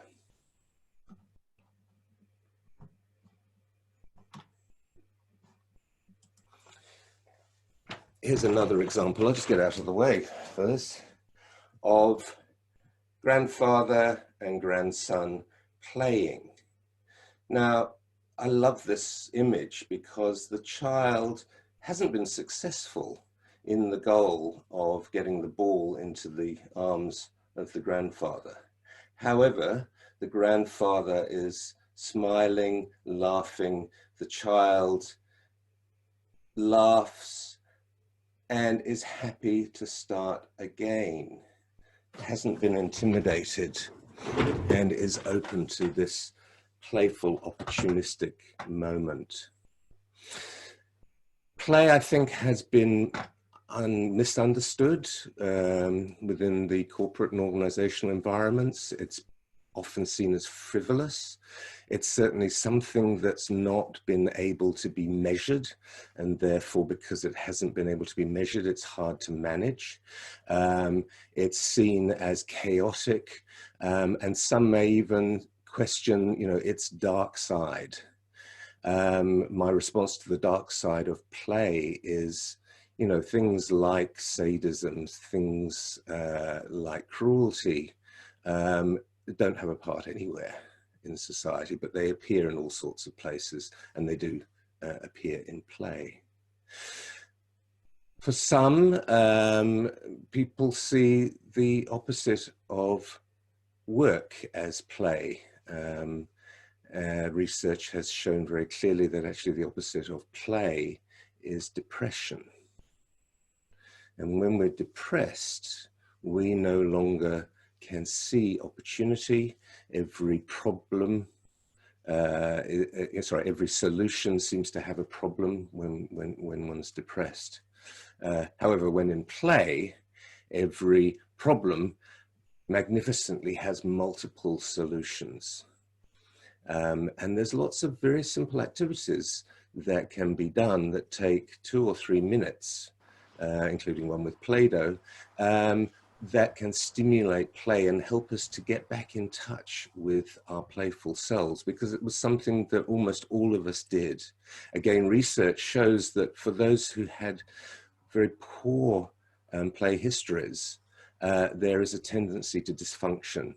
Research was done on psychopaths, and psychopaths have very, very small play histories. They haven't developed that side of themselves, their imagination.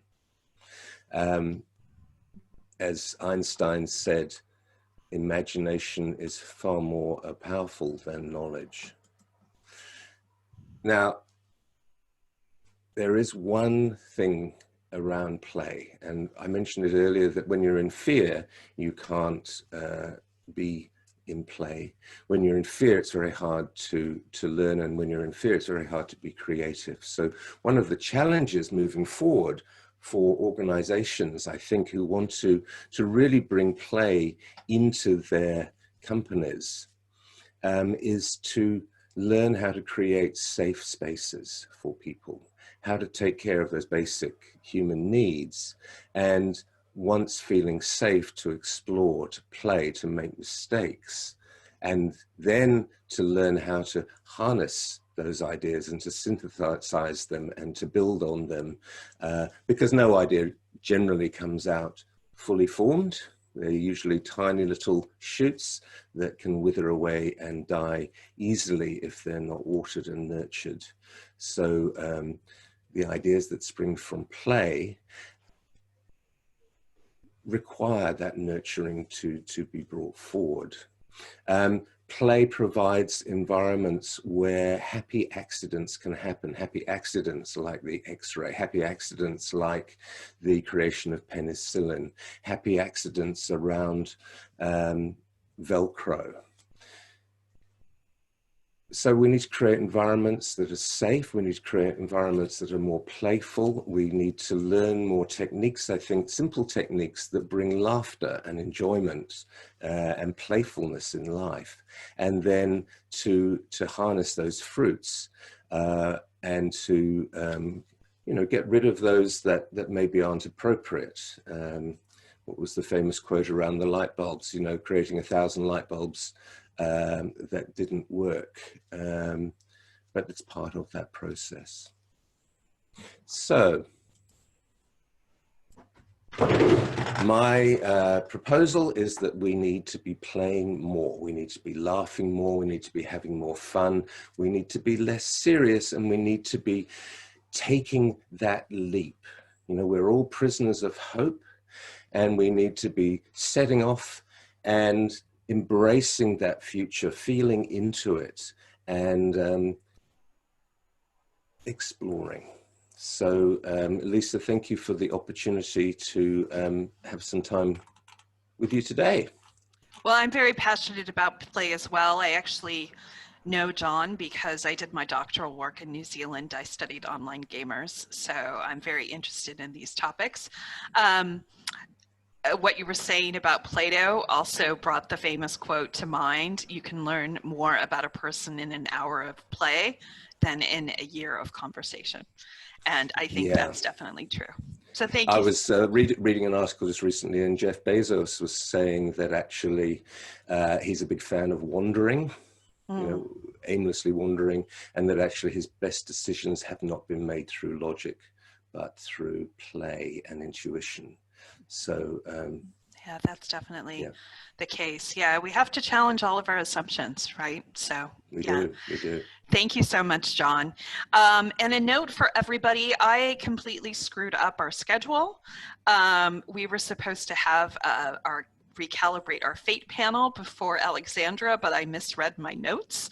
So we will now convene the recalibrate our fate panel, and then we'll have our closing remarks, and then we're going to post a link to our other Zoom room for our after party and networking. If anybody wants to stop by, everybody can be on camera, which is why we're switching to another room. So John, if you could just turn your camera off, that would be great. Yep, I can do that. Thank you so much.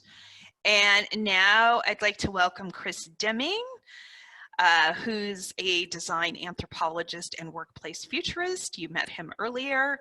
Taylor Jensen, who's an anthropologist and research consultant. Min Yo, who's a strategist and activist. And also Rob Caldera, who's a change leadership advisory and strategic foresight contributor. So let's see, make sure that Min can turn her camera on. There we go. Welcome, everybody. I think Chris and Taylor are going to take the lead on this conversation, so I'm going to turn my camera off. So please take it away. We're excited to hear what you have to share with us. So if you jump in and say, welcome, everyone. Glad to have you here. Just like to start with Rob kind of going around the room and just kind of discuss, kind of talking about what you do, your background, just kind of give everybody a little bit of an overview. So what's your background, Taylor? Sorry, I'm new at this. I apologize in advance. So just to give a background for me. So I graduated from anthropology in June of 2019. I completed a double minor in history and international business. My main area of interest is actually in the mental health sector. So for me, I view mental health as vital for moving for the future, and without understanding mental illness and without having dialogue and discussion, I don't feel like we can reach our future and full potential without that occurring. So, and Chris, back to you there. That's fantastic. Thanks for leading this, Taylor. So I mean, my interests are partially in terms of anthropology and design and how we can move forward as a society, but I think that even stems from my interest in activism and sort of this idea of forming movements that are able to not just sort of talk, but actually transcend rhetoric into public space. That's really one of my main interests, and that's why I'm excited to be part of this conversation. And I think that it would be fantastic as well to hear from Min. Hi everyone, Min Ngo here. I am an activist and an advocate for human rights, democracy, equality, and social justice. I work with public agencies, private companies, civil society organizations, and democracy movements. And I'm excited to join all of you for this conversation. That's great. Thanks so much for joining us. And Rob, could you just tell us a little bit about your background real quick?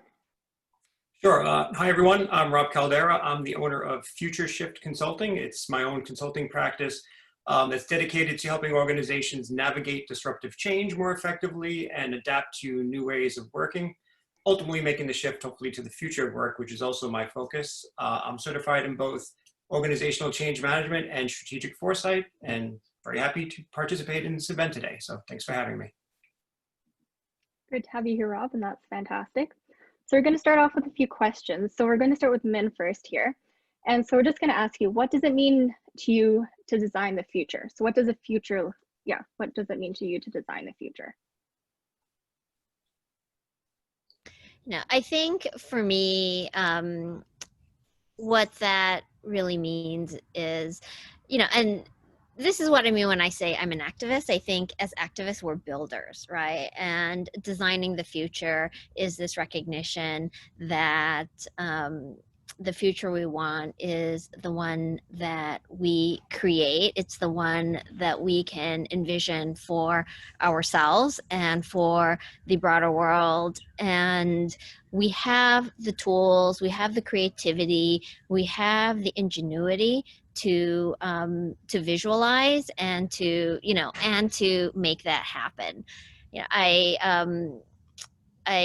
I heard this quote, and it's been said that predicting the future is a fool's game. And that I agree with. We can't predict the future, but we can certainly alter it, and we can shape it, and we can form it ourselves. And that, you know, that is really the way forward, and how we build the world that, you know, we aspire to live in.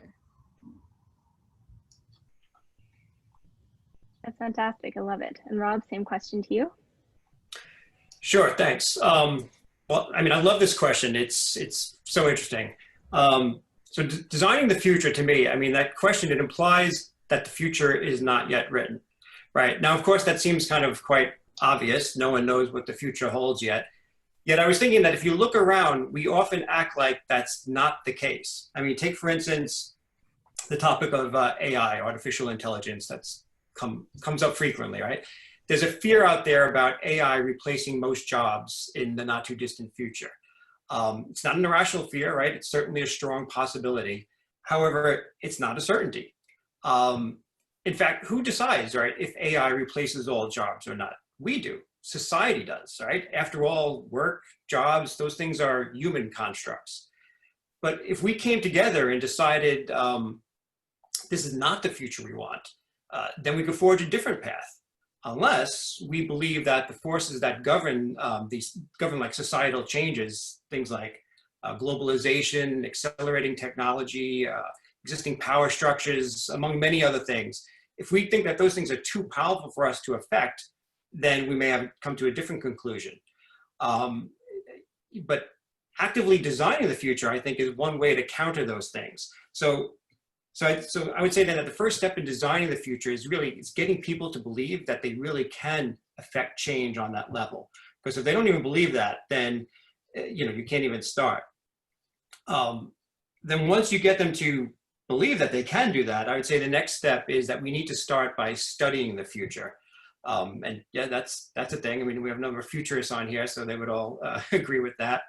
And there are frameworks that enable us to better understand the dynamics of change, and to consider those external forces I mentioned, and to look at the trends that are coming at our organizations, right? I mean, it's one thing to come up with a vision and say, we want to be such and such in 5 years.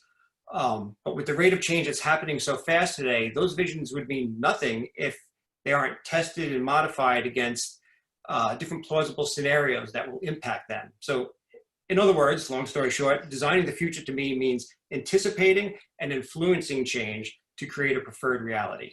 At least that's how I see it.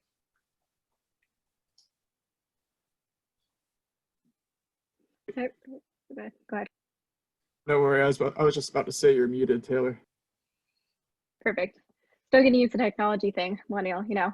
So actually, Rob, that's really interesting, because that kind of actually leads me into my next question that I can ask you first, and we'll go to Min as well. And you kind of answered it a little bit, but I kind of like to ask, how do we recalibrate or change our fate in the world? I know you brushed on that briefly, but maybe you can go into a little bit more in depth about that.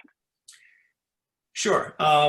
And obviously I was thinking about this, I mean, just with the title of this panel, being Recalibrate Our Fate, I mean, that's about as big of a question as they come, right? But I'm game, I'll give it a try. I think first off, I'd start by exploring the premise of the question. The question said like, originally we were talking before earlier today about how off the track things are from where we want them to be, right? But are we? I mean, 2020 has certainly amplified seemingly everything wrong with society, right? But this is not a typical year. However, my guess is that if you had asked this question last year, people would still say the same thing, would still say that things are really way off. And I think that's because of this sort of hyper-accelerated news cycle that we live in. The negative, obviously, it stands out profoundly more than anything else.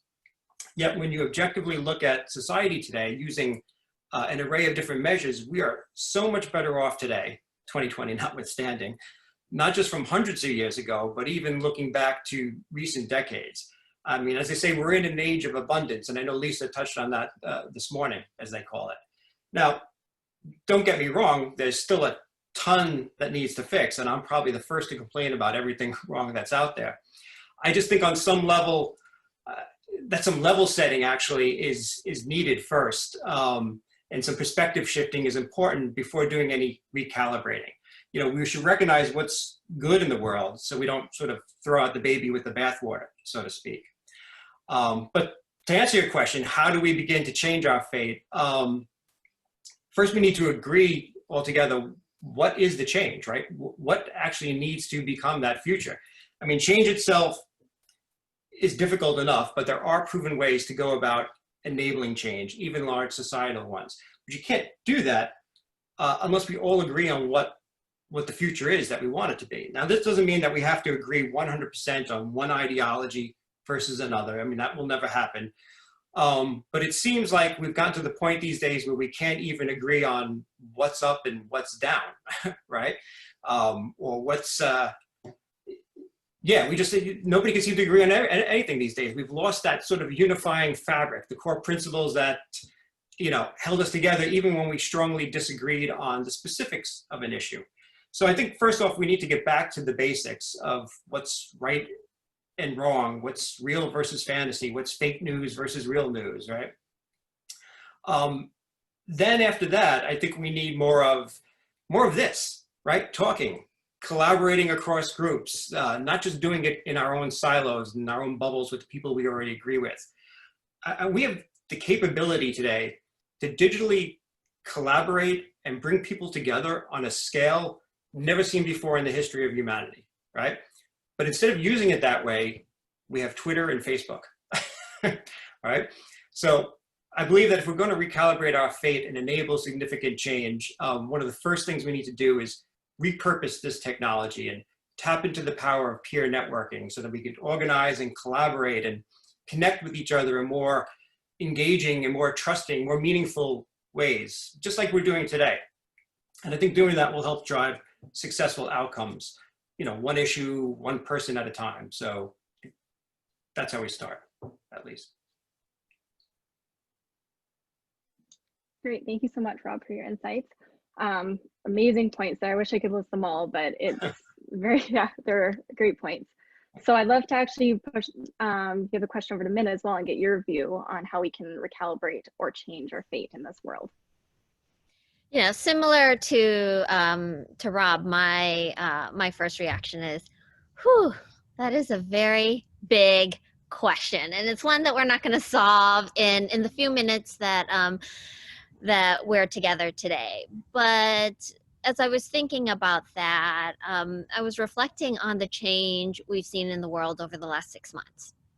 Right. And like you mentioned, Rob, if we had asked this question last year, folks may have a different kind of response. But one of the things we've seen with the coronavirus and with the pandemic is that it has really laid bare many and all of the cracks in our systems and in our society, both, you know, locally, nationally, globally. It's plunged us all into a new collective reality.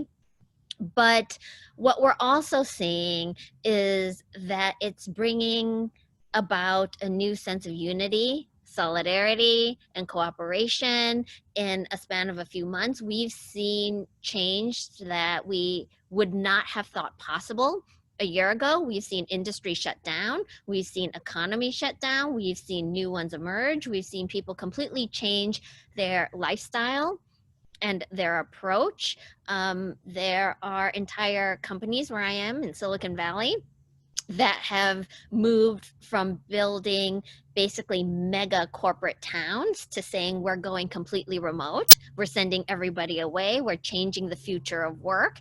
And all of this happened very quickly and you know, and very dramatically. And I think for me, one of the things that highlights is that change is possible when it's needed and when people believe that it can actually occur.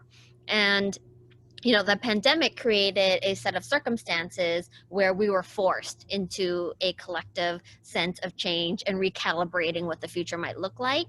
But what I think is most important to individuals, and individuals coming together to really forge a new path, is some sense of optimism. And I think that has gotten lost over, over recent times, and you can say that that has been lost for a while. But the reality is, as the world has gotten bigger and as it has moved faster, individuals have felt a sense of powerlessness. They're trying to hold on to their own life, let alone a much larger kind of collective fate. And so, I consider optimism as a revolutionary act. I think it's one that we need today, optimism and positivity. But I also think it's incredibly important that we take this opportunity and really forge out of what I would say, the ruins of the pandemic to really reevaluate and, like you said, Rob, get back to some basics. We need to rediscover data. We need to rediscover facts and truth and really explore values. Right now, they have been distorted, whether that's via social media or just the current kind of political landscape that we're living in. But it starts with conversations, and it starts with showing people what's possible. And that's why I brought up all of the change that's already occurred. And, through all of this, I think the one thing we can take heart in is that not only is change possible, it can actually happen very rapidly. And we're confronting a world right now where there are areas where we're going to need to see that kind of rapid change for our collective survival. I think of global warming and our current environmental crisis, right? And what we have to do for that.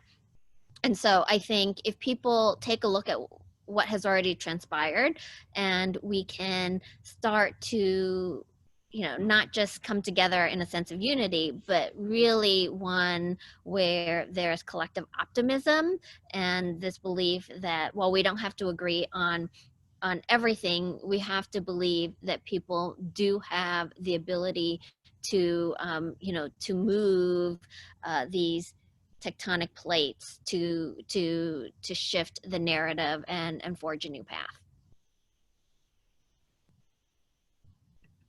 Amazing. I feel like optimism is probably is something that we as a society forget. So I love the fact that you're talking about, like, emphasizing the fact we have a tendency to lose that as we go forward. Even kind of going almost like the simplification, and even something like the buy local movement, just kind of going back to the basics before we move forward. So I love and really appreciate that. And I'm actually going to pass that question on to Chris as well and get his insights as well. I mean, I agree with Min, definitely. That's a very big sort of question to ask, because on one hand, we're kind of thinking, I mean, does fate actually exist? And often I find myself wondering if fate and destiny actually exist, because often I don't think that.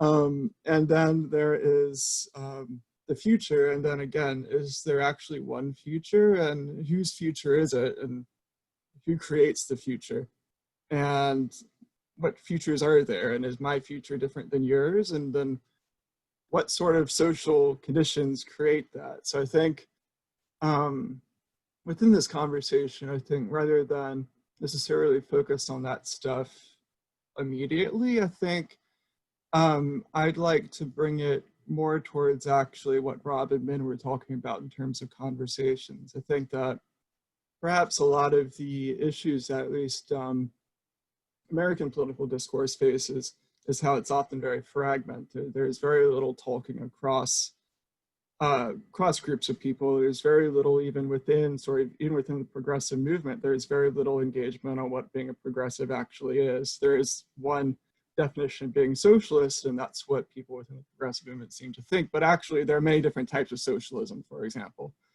Some verging more towards left libertarianism. And meanwhile, left libertarianism isn't even discussed as a potential idea among the American progressive left. At least it isn't as openly as, say, democratic socialism is. So I think that one of the main sort of things that we can do, and perhaps I'm thinking about this more from an anthropological perspective, is that what we can do is we can just start to engage in conversations with each other as a means of consensus building, as a means of bringing out the voices that are often left unheard, as well as figuring out what do we mean when we're talking about something? What does expressing a certain metaphor about inequality, what does that say in terms of who's left out and who isn't, or what sorts of trajectories we need to move towards? So I think what we really need to do is we need to start to think more about how we're experiencing the present and how we've experienced the past, and ways that we would like to see the future first before we then start to think about, well, how do we change the future? How do we create a new future? What is our fate, actually? I think we need to engage more in that foundational discussion first before we start to plan too much. That being said, I mean, I think that there's a lot of revolution, as Min said very aptly, I'd like to point this out. I think there's a lot of revolutionary potential in optimism. I think in many cases, expressing optimism can be a means of defiance, because you're telling those in power or those who wish to keep you down that, well, you don't care, you're going to look towards the future anyway. And I think that that's very important for the present, because we have, as Rob also said, we have a 24-hour news media that's telling us every single thing wrong with the world. And that's how it's tempted to view. You're tempted to view things very negatively as a result. And as a sometimes negative person and pessimistic person, I sympathize with that temptation as well. But that's where I think being optimistic and being positive becomes an actual choice. So I think in terms of methods, the best way to do it is really to start conversations with each other, and then to take on an evidence-based approach to actually sort of investigate what's happening right now. And then from having those conversations, and then from having the initial data, if you will, then I think we can start to move forward into recalibrating our fate and changing our future, whoever's future it is.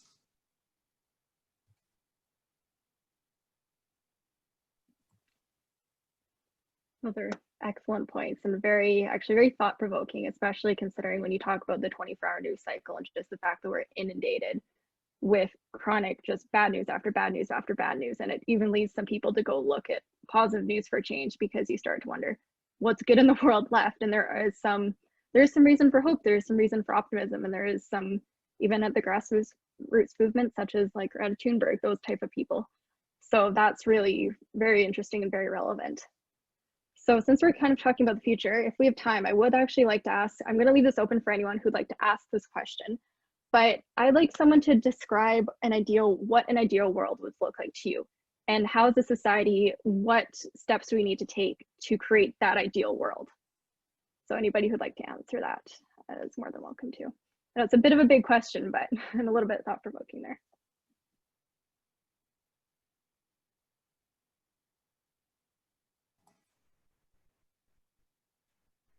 Well, I think it definitely is very, very thought-provoking. So I think I'll just go first very quickly, and then I think we can pass it on to Min and Rob. But I think that for me, I think that the ideal world would be one where borders don't necessarily exist, and that what we're able to do is we're able to cooperate in a mutual way, in a voluntary manner that allows for, while still allowing for individuality to be expressed. So with social cohesion on one hand, but also individual freedom on the other. Now, how we get there, I think that we do need to cooperate more as a result of that, but I think that's going more into the means.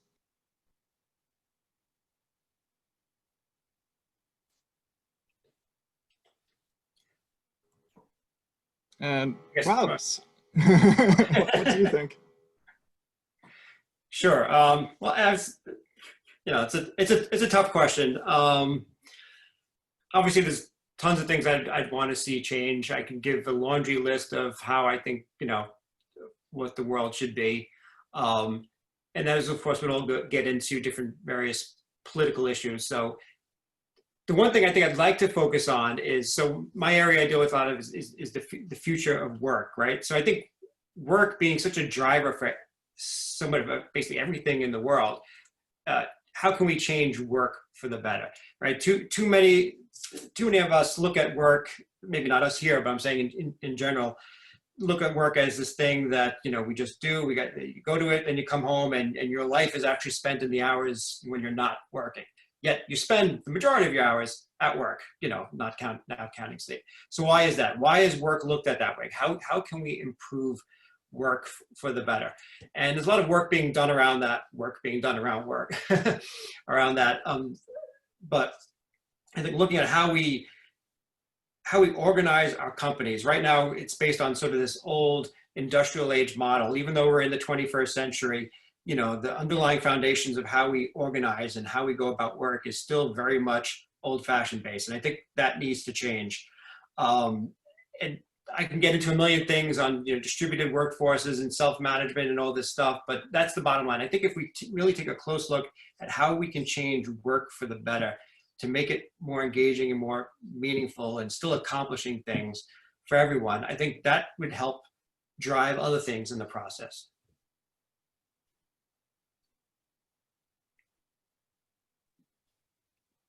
Completely agree. Oh, sorry, go ahead, Min. I was just about to pass the torch on to you there. I think the way I would answer that, because it is, it is such a big question.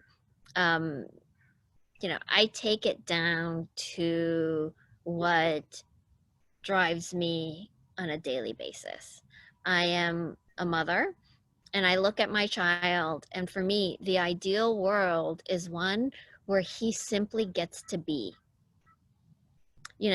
where he's not striving to perform, to conform, to fit in, but he gets to be, and he lives in a world where he has the opportunity to, to go through the world and do the things that give him joy and to find peace. And I know that sounds sort of hokey, but if you take that from one child to family units to an entire community, I really think that intersects all of the things that we're talking about. How do we create a world grounded in, in democracy, in freedom, where people get to express, and have the fullest expression of their identities and their lives? What are the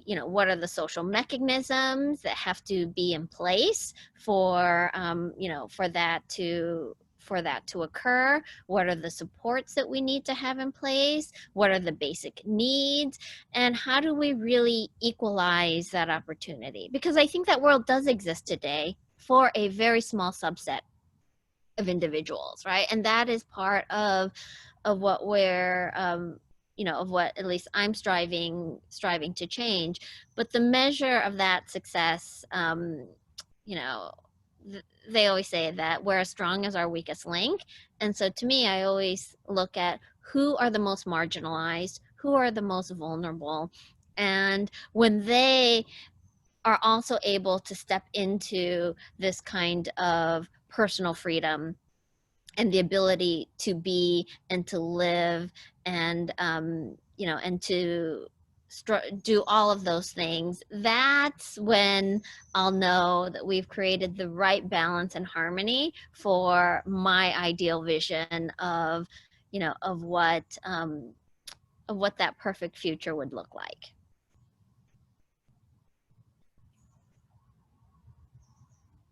I really appreciate that. Thank you, Matt, and actually thank you, Rob, as well, for both insights. So it's really interesting also kind of looking at the comments too. A few people commented about looking at ourselves, and in order for us to look to the future and heal the world, we need to look at ourselves too. So that's really interesting. I mean, you talk about your son as well. So I know a lot of people have kids and they're kind of thinking, what's the world going to look like when my kid is my age? what's going to look like, what's the world going to look like in 10 years? How can we create this future for future generations moving forward? Even, I mean, even if you're a 9-year-old, there's centenarians now. You need to look at kind of what everybody's, what their future looks like as well. So I really appreciate that. Thank you. I see Lisa. Lisa, you're muted, or you're not speaking into the mic or something. Why do I keep doing that? I keep muting myself on my cable here. Yeah, I just wanted to pop in. We only have about 5 minutes left. Then we're going to hop over to the Higher Wisdom Zoom room so everybody can get on camera. We do have a few closing remarks. But thank you so much for that. That was really insightful and exactly what I was hoping we would discuss in that panel. So thank you, Rob and Min and Taylor, so much for that. So Chris, do you want to stay on for a minute, and maybe John will hop on, and if we still have Melissa?